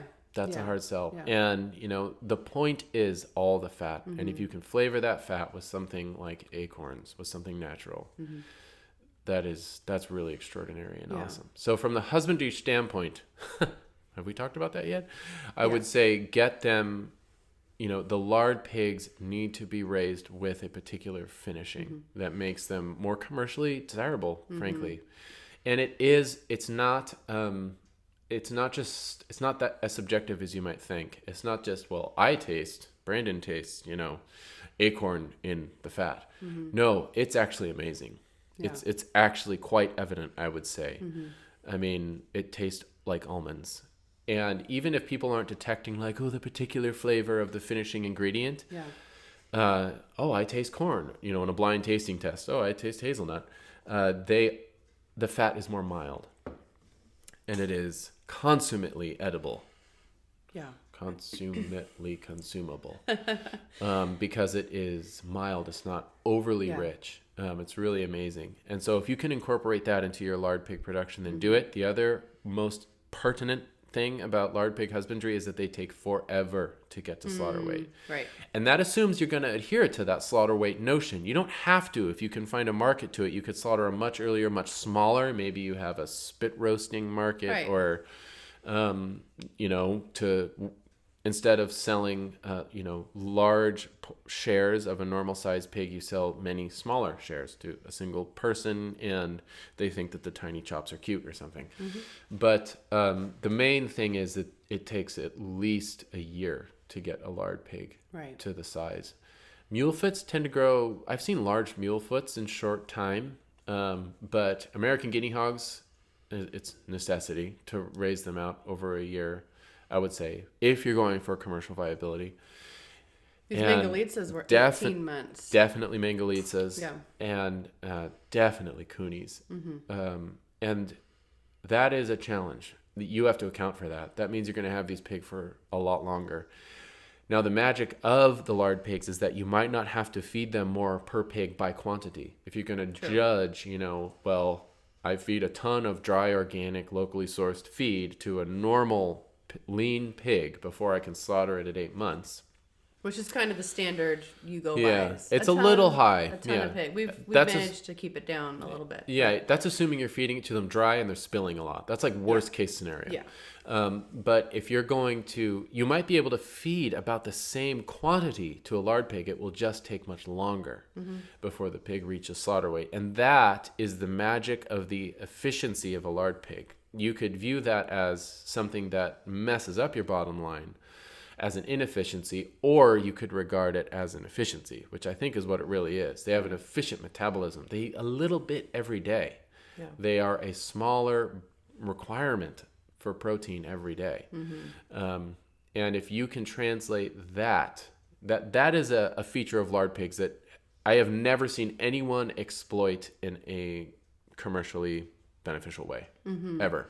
But that's amazing. If you have good grass, you can put your coonies on good grass and not feed them a drop of organic expensive grain. Yeah. Not a drop. And that's amazing for pork. So, and I've never seen anyone exploit that. So I can't direct you to anyone who knows how to do that. But the thing about the lard pigs is that they are extraordinarily efficient, not in the food conversion metric that we use to judge the growth rate versus protein input of lean pigs. But if you have good forage, the lard pigs can thrive on small amounts of quote unquote low quality feed. And I don't mean like not organic, stale from China grain. I mean feed that is scraps, vegetable scraps, garden scraps.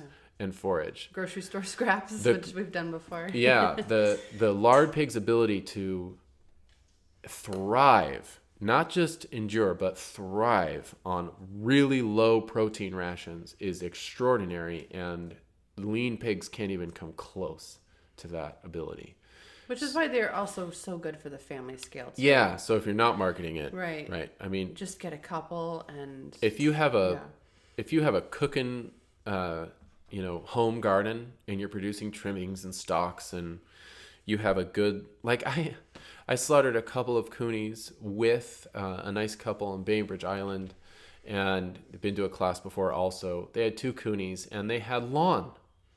They had a neighborhood-ish house at the end of a cul-de-sac. What is this thing called lawn you speak of? Yeah, I know. We don't have it. But they had lawn, like sod grass. Sod, maybe that's a Southern California thing. I don't think people we buy sod in Southern California. Yeah. No, I can't. I've seen it up here. But trimmed grass, like, grass and stuff. Like 4-inch long blades, homogeneous, one species or 5 or so. I haven't seen that in a while. When they turned... He was strategic about it. So what he did is he kept his coonies in what you could call a sacrifice area. There's no forage there, but that's where you keep them to preserve the forage that they do get. Because if you just keep them on the forage that you have 365 days of the year, it will be gone. They will destroy it, and you won't have it for the next year's pigs or the next 2 years' pigs. And so he managed it pretty well. He kept them under a little clutch of fir trees, and underneath conifers, not much grows, but really woody understory brush. And so they're not even really destroying anything. They're probably helping the fir trees. So that's where they stayed. And then he used them as lawnmowers. He let them out to mow his lawn. But only when the grass was long. If it's not, they just go immediately. If the food isn't above the ground, they'll go right below it and start eating the roots and tear up your grass. But these pigs would just nibble. And they're coonies, so they do this. But the value, that's extraordinary. That you could feed them and mow your lawn. That's amazing in a pig. And when they were mowing his lawn, he fed them nothing. Nothing. Wow. For days. Wow. When they were on lawn mowing. It's kind of nice to be able to take a break like that. It's incredible. Yeah, I mean, you can't do that with pigs. Yeah. Unless you have like a lot of forage, hundreds of acres for lean, athletic pigs, and they're out there scrounging around it. Even then, they will grow very slowly and be very lean. But these little lard pig coonies thrived on mowing his lawn every once in a while. And he was even measuring their feed in cups per day when they weren't mowing the lawn. And then when we slaughtered them, they were on the verge of being a little obese, even with his really focused management. Interesting. Yeah, which is just a tribute to their metabolism, And again, they were like 16 months old, So that's the trade-off. But it's less demand per day. For the whole 16 months. So it's a very lifestyle-based choice. It is. To make if you're going to go that route. Right, and so commercially. That's a very tricky thing. Yeah. That has to be part of the selling value is that these are 18-month-old pigs. They have lots of marbling, and the fat is not just like pork fat. It is the nectar oil of the gods. Like it is incredible, and it tastes like Pacific Northwest grass,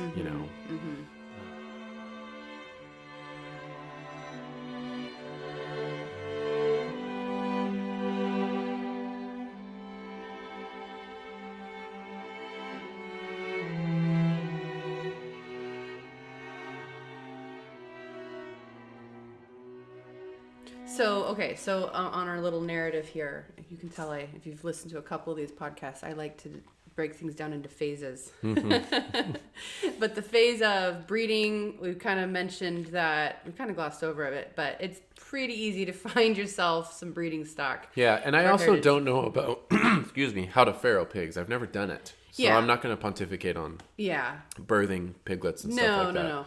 But as far as finding either the stock or the genetics, you just got to search Craigslist for a while and put the feelers out there too. And you'll find that, I guess some people have spent a large amount of money on the right breeding stock. Yeah.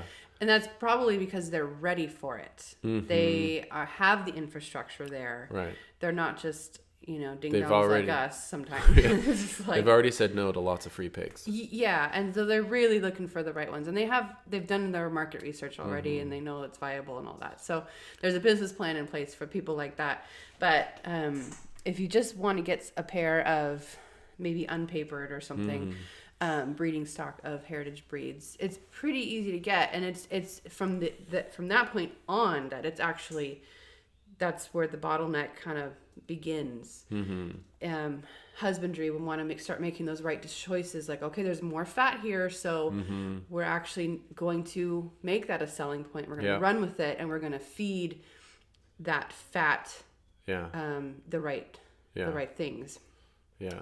So then we get to processing. Yeah. How do we process a heritage breed, or you can go breed by breed, differently than a standard commercial leaner pig? Yeah, that's still up in the air. That's a tricky one. I would say, one more thing about husbandry. Okay. Tamworths are super porky pork. Right. On the spectrum. American guinea hogs can be quite porky. And I think it's wonderful. Most people won't even notice the difference. Some will think, wow, this is too strong. Very few. They might use the word gamey or something Yes, like that. which is a really unfortunate. That's a bad word. It's not precise. That's what I mean, yeah. Yeah, so I think Tamworth pork is some of the most delicious. Yeah. People will notice, wow, this tastes like pork. This is not the other white meat. That's what you'll hear from your customers, in particular if you're doing Tamworth or an American guinea hog is that way too, I would say. And then on the other side of the spectrum for older breeds, Gloucester Old Spot is amongst the most mild, if not the most, in my experience. Very mild. Okay. So pleases a lot of people, And that is something to take into account when you're judging who your buyers are going to be. Mm-hmm. If it's a bunch of city folk, quite frankly, they might not be used to, really flavorful pork. Mm-hmm. And they might deride it as being gamey or too porky. Yeah. So I don't know. That's just a consideration. Okay. No, that's good to know. But as far as processing lard pigs, bacon pigs, and lean pigs, the tricky thing is, and this is totally understandable, all of the processors in this country are set up through the organization of their shops and the training of their personnel to harvest lean pigs. And that is because that's the only kind of pork that anybody wants. And so that's what they're set up to produce. They are not set up to do a holistic harvest of a lard pig. Mm-hmm. If you take them a lard pig or even a bacon pig, like a Gloucester Old Spot, they will remove all of the fat so that it looks like a lean pork yield. And with some lard pigs, that means that you will be charged for the processing of the hot weight of the hanging weight of the pig. But you will only be able to sell about 40 to 50% of that, because the 60 to 50% of the fat that they trim will be trimmed, which means thrown away, or it'll be put in a paper bag in their walk-in to be sold to the rendering plant or picked up by the rendering plant, where they turn it into cosmetics and stuff. Or I don't know what they turn it into, stuff that's not going to your customers. So that's the challenge that lard pigs face, that any pig that is even just a little bit fat will face. And it's not because they're bad butchers. It's because the consumer will regard themselves as being ripped off if there's a lot of fat in their pork. Yeah.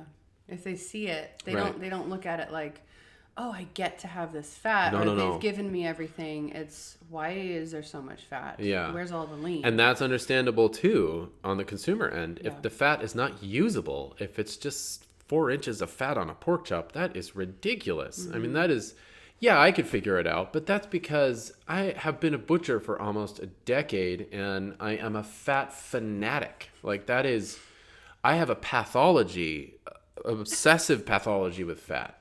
And and I actually relish the challenge of using it in the kitchen. That is not common, understandably. And I think the thing that if we're going to make the pork sellable, convenience is like a very profane term to use for it, because it's tainted by our culture's strange enthronement of consumer people as humans being only consumers.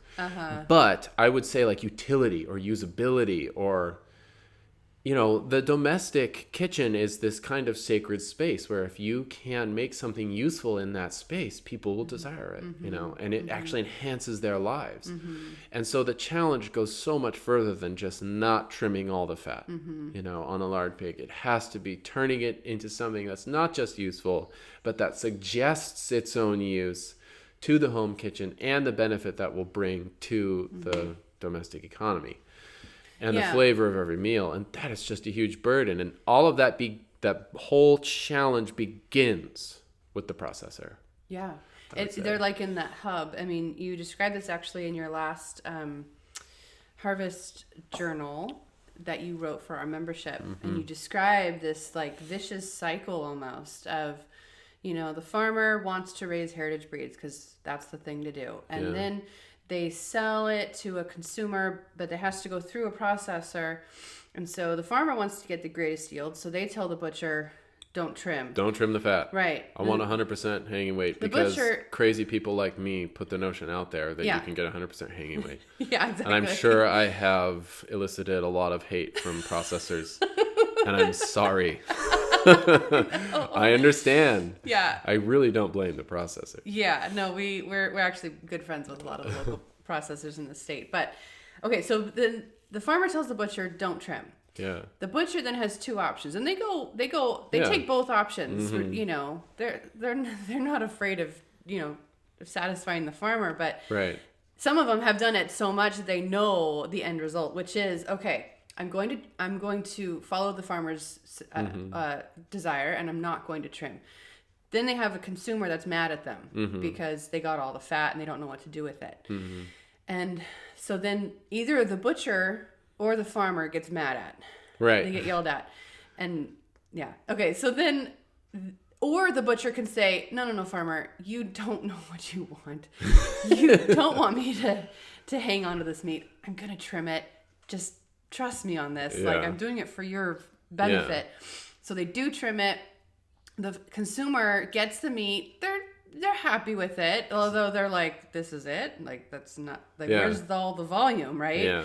Because, but then the farmer ends up going, okay, well, that's great. I'm glad the consumer's happy, but I didn't get paid for all of the weight that I put into this animal. And so at any stage of that cycle, someone ends up, not to mention the pig itself. Exactly.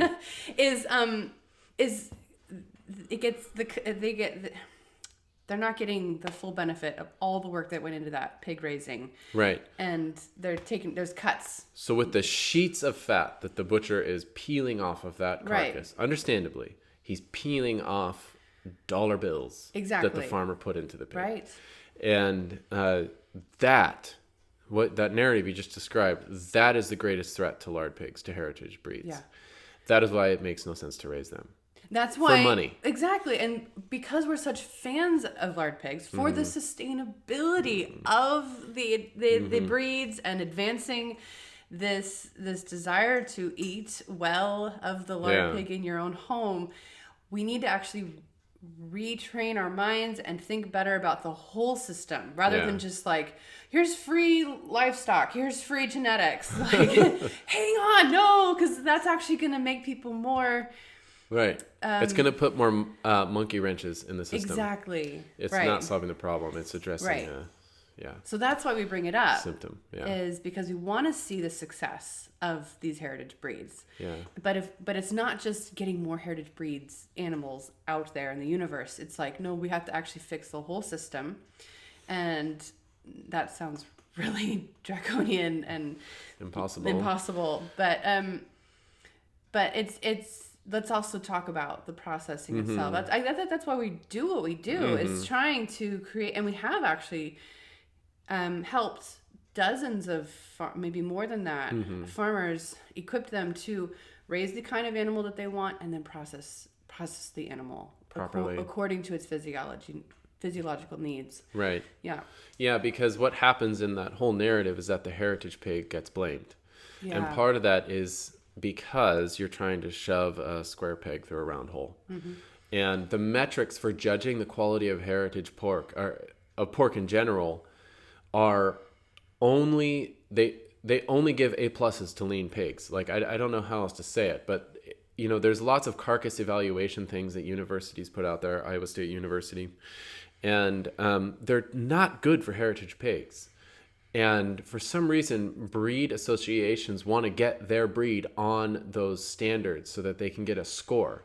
The score is always going to be fail, always, because they only pass lean, fast-growing, meat-producing machines. Understandable, because that's what the consumer wants. So that is the greatest challenge facing heritage pigs, but more specifically, lard pigs. And that's why I think it is, for me, it's so much of it comes down to price, Yeah. And if you are going as a farmer to sell a share, a pig on the hoof, half a lard pig to somebody, you need to get paid for all of the hanging weight. And if the processor, by necessity, by his 10 years of experience, he knows that this is what needs to happen, he decides to trim 60% of hanging weight, you need to charge twice as much for your pork, for half the amount, right, that the customer is actually getting. And so much of that comes back to the butcher, the processor. He's the only one that really knows exactly how much fat's on there. The farmer has a very vague notion that fat is good and wonderful. Usually it's quite vague. But the butcher is looking at the carcass and you don't understand. 70% of this animal is fat. Well, and the butcher's the one that usually ends up seeing the customer anyway when they pick up When they the meat. pick up, yeah. And so if there's any cross eyes or what's in this box? This isn't. The butcher's going, look, buddy, I just obeyed orders. He told me not to trim, and so the butcher's in that facilitator, that position. And it's the slaughterhouses, USDA or custom mobile units, they are operating at max capacity in this country. There are not enough of them. And there's almost no exception to that. And so these little tiny shops, they are flying. They are operating at such a high degree of efficiency. They have to even stay in business, because the expectation for the price of processing is abysmally low, way below a living wage for a family to work at one of these things. Unless you diversify and you just work all the time, which a lot of these guys do. And so there's not the space in the slaughterhouse assembly line, and I don't use that in a negative sense, to accommodate a pig that looks radically different than all of the others, because they have to mechanize a lot of what they do with bandsaws and jet netting and mechanical slicing and all of that stuff. It really is like fitting a round peg through a square hole. Yes, in so many ways that they just can't slow everything down and take off one side from the rail and say or one whole pig or two out of 50 that day, which is still small scale. Yeah. Or out of 20 that day, which is still small scale. To pull two pigs off and say, okay, we're going to treat these like they're a different species. Yeah. It's not going to happen. As Understandably, an owner of a business, maybe that can, but they're going to have to charge way more for it, and the farmer's going to have to be okay with that. And then where the rubber really meets the road is the buyer is going to have to understand that greater value. And I cannot tell you, it boils my blood, how many times people tout the consumers, and this goes for chefs.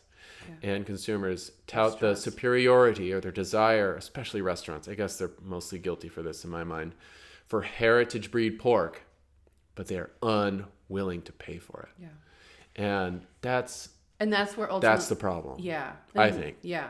Well, and we've experienced this in several ways.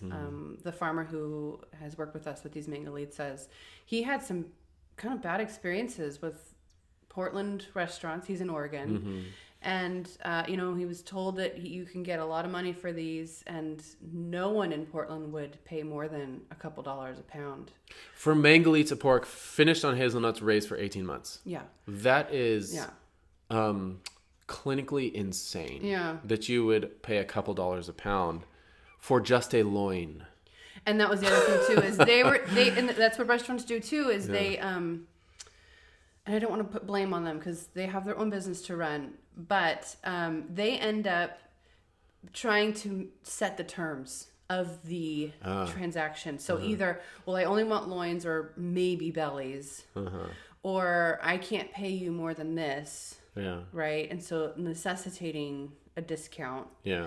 And then the farmer is left going, well, I can sell it to them for a discount, or I have no one else to really sell it to. And that's all assuming the farmer is delivering all of these things all around the cosmos. The farmers bend over backwards to deliver these. And I think it's important you say you don't blame the restaurant, and I get that. I was going to say, no, go ahead and blame the restaurant. But then I think, no, wait, we shouldn't blame the restaurant because they're trying to meet their bottom line. Mm-hmm. They have a way that they can put pork into their menu that is affordable, and any other way is a loss to them. Yeah, well, and I get it, and that's tricky. And I think that the thing is, a lot of it comes down to virtue. Don't tout the heritage breeds or claim the moral superiority of being a supporter of rare breed local pork if you cannot pay what it is worth. Yeah, and that's the pernicious thing, is that we get caught in this desire to be associated with a particular label because it gives cachet to your public front restaurant.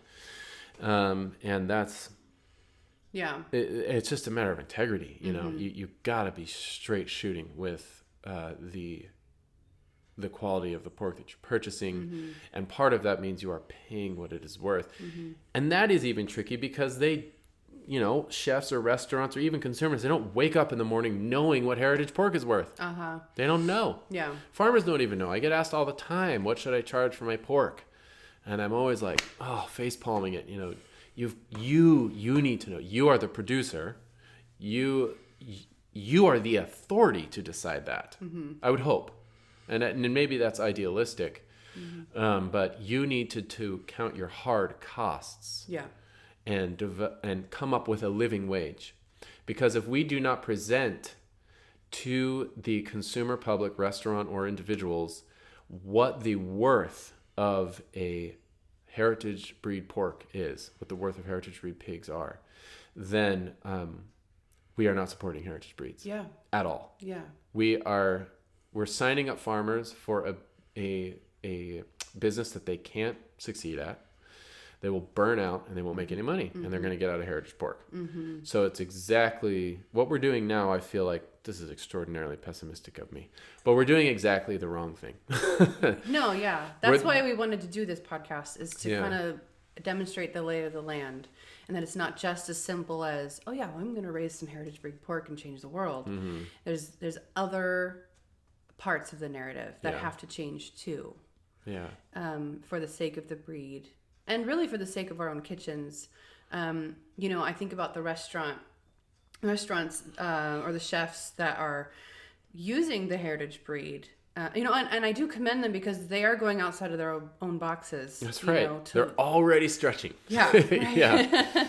But all of us, we have our breaking point, and we have to be able to make it work for ourselves. And but sometimes they'll get a heritage breed for a pop-up event or a competition or something, and they you have to learn how to cook differently, and chefs need to as well. The trim or the portioning of little tiny cubes, like bite size on a whole plate, that you deliver to someone, that might not work with a heritage breed pig. I've heard recently of a meat restaurant.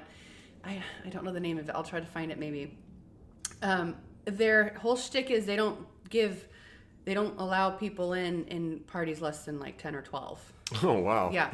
So that they can give a whole pig head. And that's using the whole animal. And so the consumer then, I think it's a great concept because I hope it works. Yeah. It's creative. It uses the whole animal. It's edgy and new, new in an old way. And so I'm excited to see how that works out for them. But yeah, we have to kind of retrain.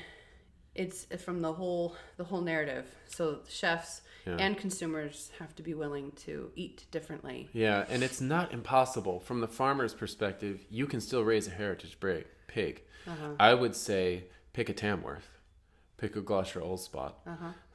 Lard pigs are going to be the most challenging to monetize for you. Yeah. And I would say for chefs, if they want to engage in selling heritage meat in their restaurants, it's doable. Even lard pigs are doable. You just need a little bit of education, or look up the traditions of curing. Mm-hmm. You can there's one sense in which, 70% fat on a Mangalitza carcass is either the biggest burden in the world or the biggest boon. Right.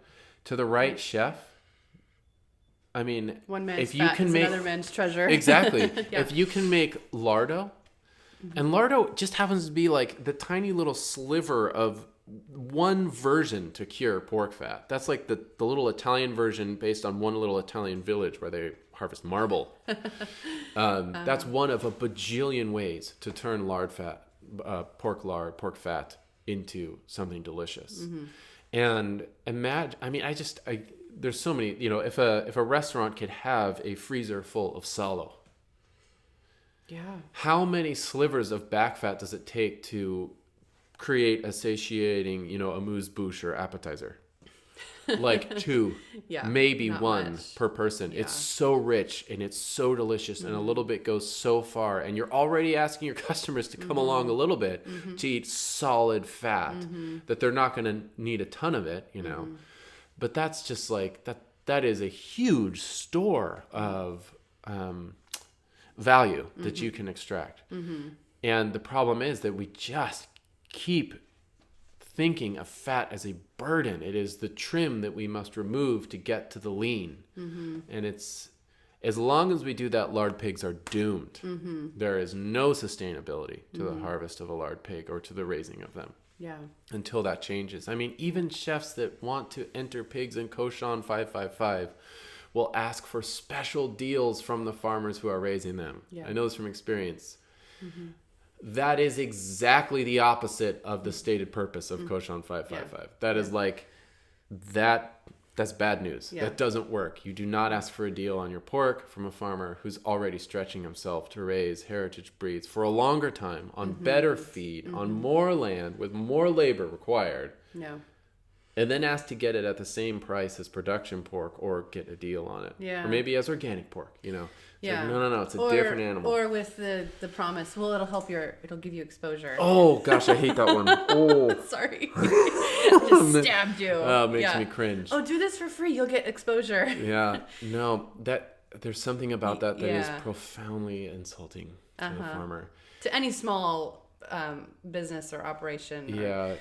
Yeah. It's like, no, what they need is to pay their mortgage this month. Yeah. So that they can raise pork next month and continue to do it over and over again. Right. That's how you respect a tradesman or a producer. Yeah. Yeah. I think we've covered most of the little things here. There's so much more we can talk about with how to cut up, process, and cure all that fat and use it.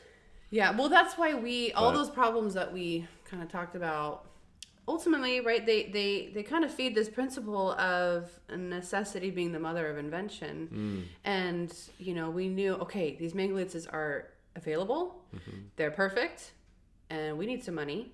So what do we do? Like, how are we going to make this work? And, they have delivered. There's these 6, we've done 6 pigs, and they've offered a living wage for us for a couple months. And we're hoping to do more later this summer. And what is the price per pound for these shares? $13.75 a pound. Okay. And that is because that is what they are worth. Yeah. This isn't, the farmer is getting paid a living wage. This price was developed not because we scanned the market and said, well, what is Mangalitza going for? Right. Because if we did that, we might find, only $7 a pound or $8 a pound. That's not going to work. So I have to do so many Mangalitzas to make that work. No, this was actually a reflection of, what does the farmer need to make? What can we buy them from him for? And then we have to account for all of our hours and weeks of processing and curing and smoking Yeah. and slicing and wrapping and packaging and labeling and organizing and communicating, invoicing and communicating with people. I mean, just the communication piece alone, that's like many days of work. Yeah. And that's what that price comes from. Yeah. It's valuing all of that input. And the thing about that is an assertion of real value. That is concrete. That's real. That is the beginning of a real economy. Anything less than that is by necessity deceptive. It has in it exploitation built in. Someone along the lines being exploited. The farmer's not getting what he needs. So he's going to end up only being able to do this for 2 years. And he's going to burn out or get into another breed or another livestock. Or this assumes that the processors are going to continue to work 16-hour days and 70-hour weeks at a volume they can just barely handle without giving the attention that maybe even they would like to give to each individual animal and increase, their focus that way. So it's anything less than a real a cost that is based on the concrete input and value that went into the ham or the share. And everyone can be proud of it then, built-in too. exploitation. The farmer has really enjoyed this process with us. Yeah.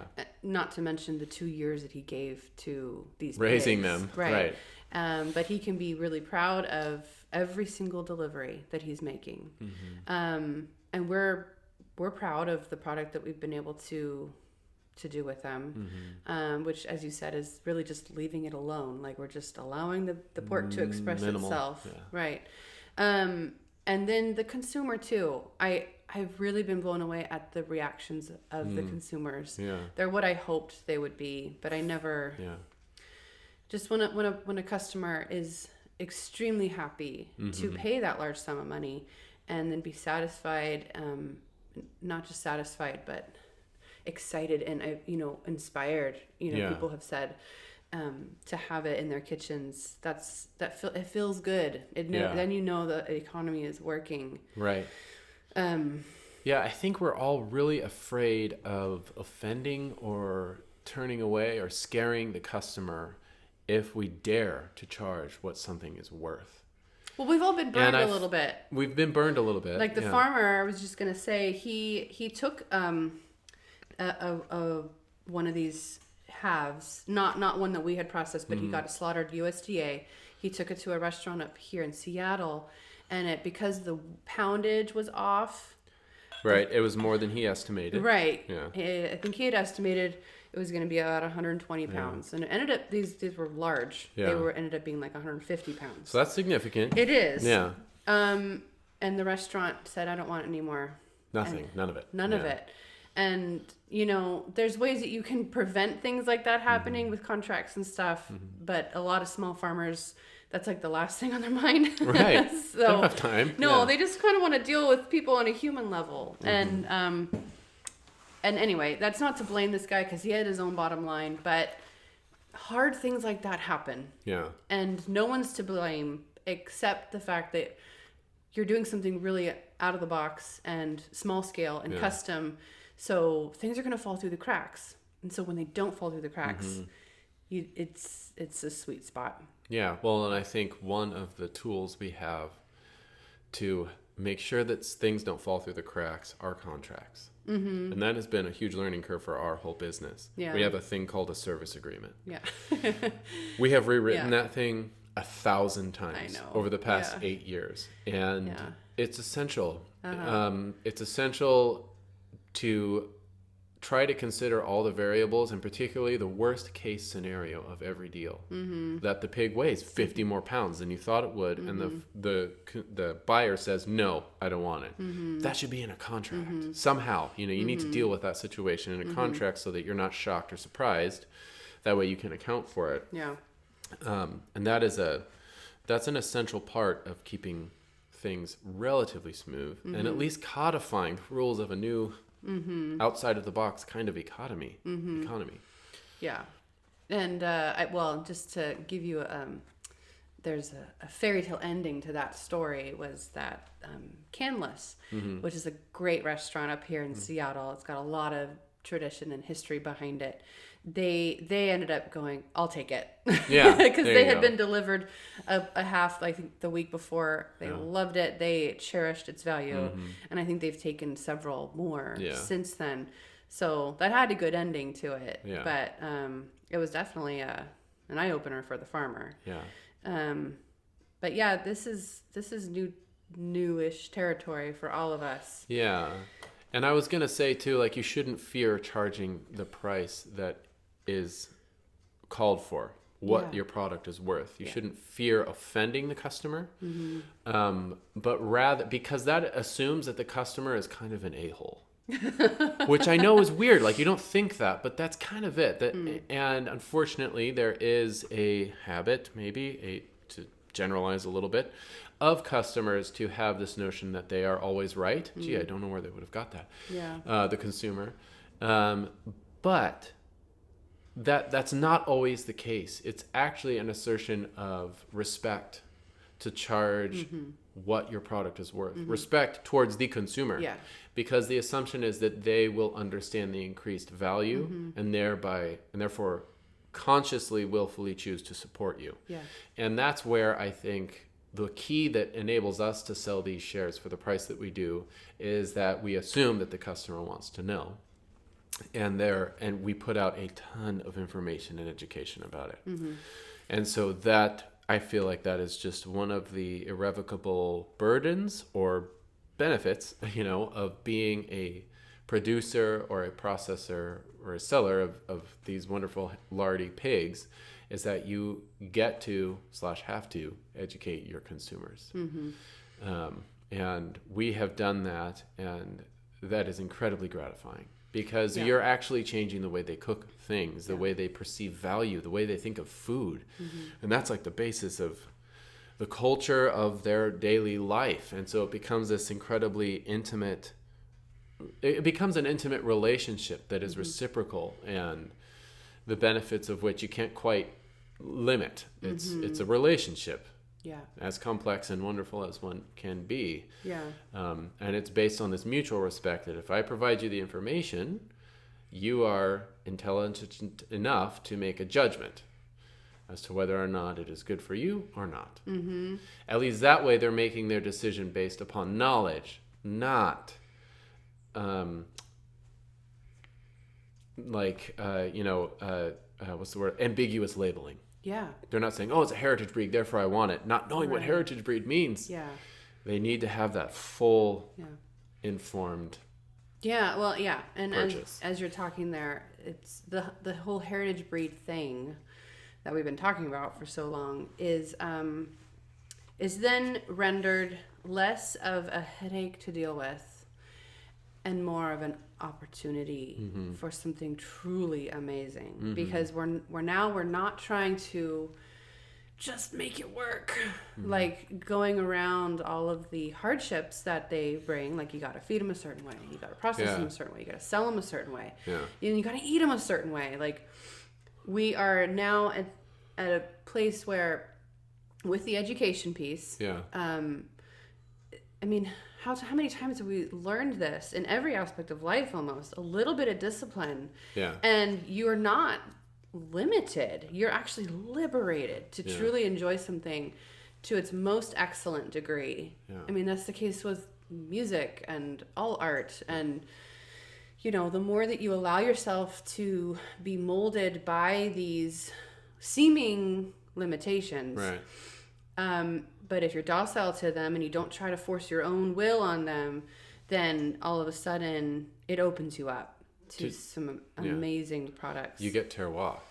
Yeah. You only get terroir if you're docile to the limitations. Right. And I would say that is the amazing achievement of this. What is the price per pound again? I forgot. $13.75. $13.75 per pound. That means you're getting guanciale, shalona. Can you buy Hungarian-style cured and smoked and paprika smothered back fat in the United States anywhere? Well, at all. That has been finished on hazelnuts and acorns. I don't know. Yeah, I don't So that is an extraordinary product. Okay, and it's $13.75 a pound. Yeah.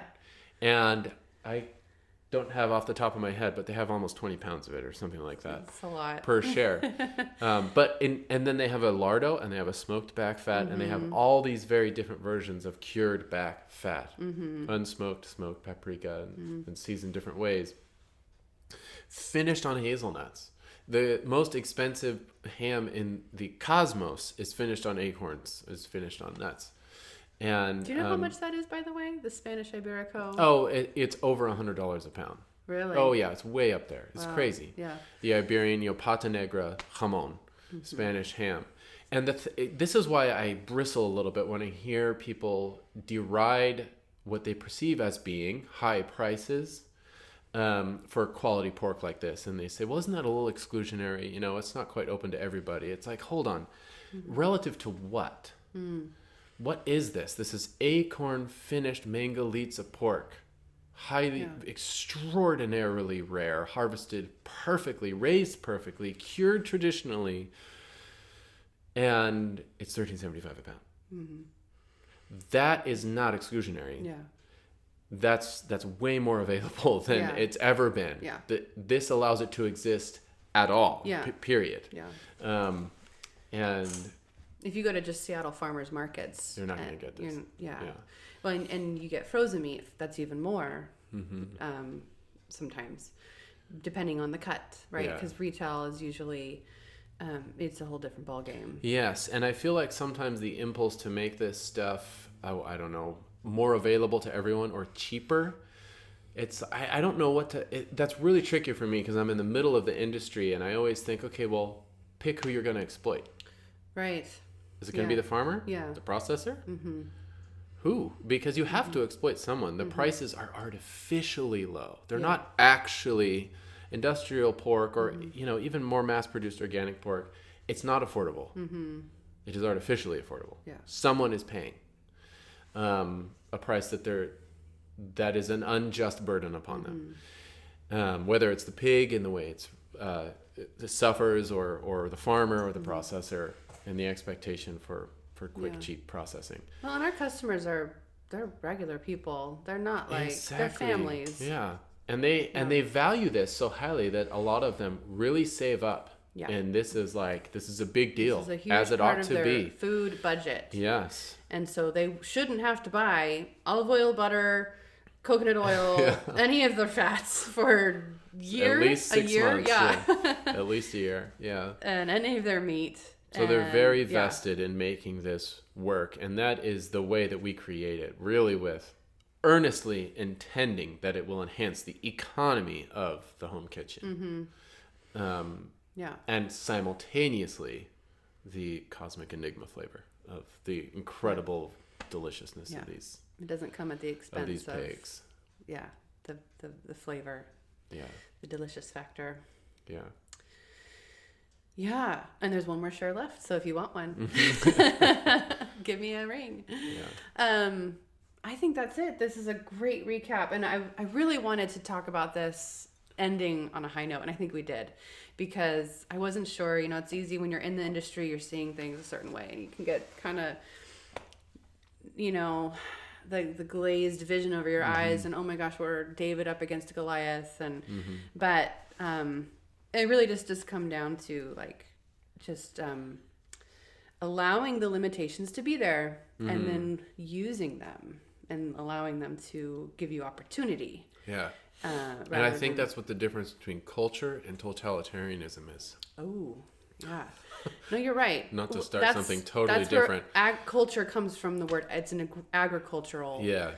We are gifted with the opportunity to cultivate these pigs. Yeah. Rather than coerce them into a shape and a product. The privilege we have in this, what we create when we charge what it's worth and people are vested in it and they do purchase it, is a culture where we can be docile to the terroir. This is how you create expressions of place. This is how you create Garyana whiskey. You charge what it is worth. And then you are able to continue to cultivate the Pacific Northwest. It's based on freedom. It's docile. It's not coercive. Yeah, that's a great way to end. Yeah. Thank you so much for joining us And we will come back in another couple of weeks and discuss something else new and fun.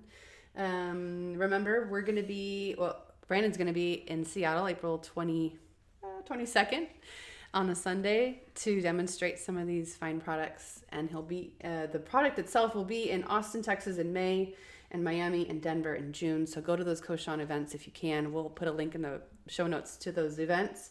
And also, if you're in the Pacific Northwest and you want to come by this weekend, April 8th, Divine Mercy Sunday, to wrap up our Easter celebration, we will have a couple of goats we'll be roasting, and we'd love to see you and meet you.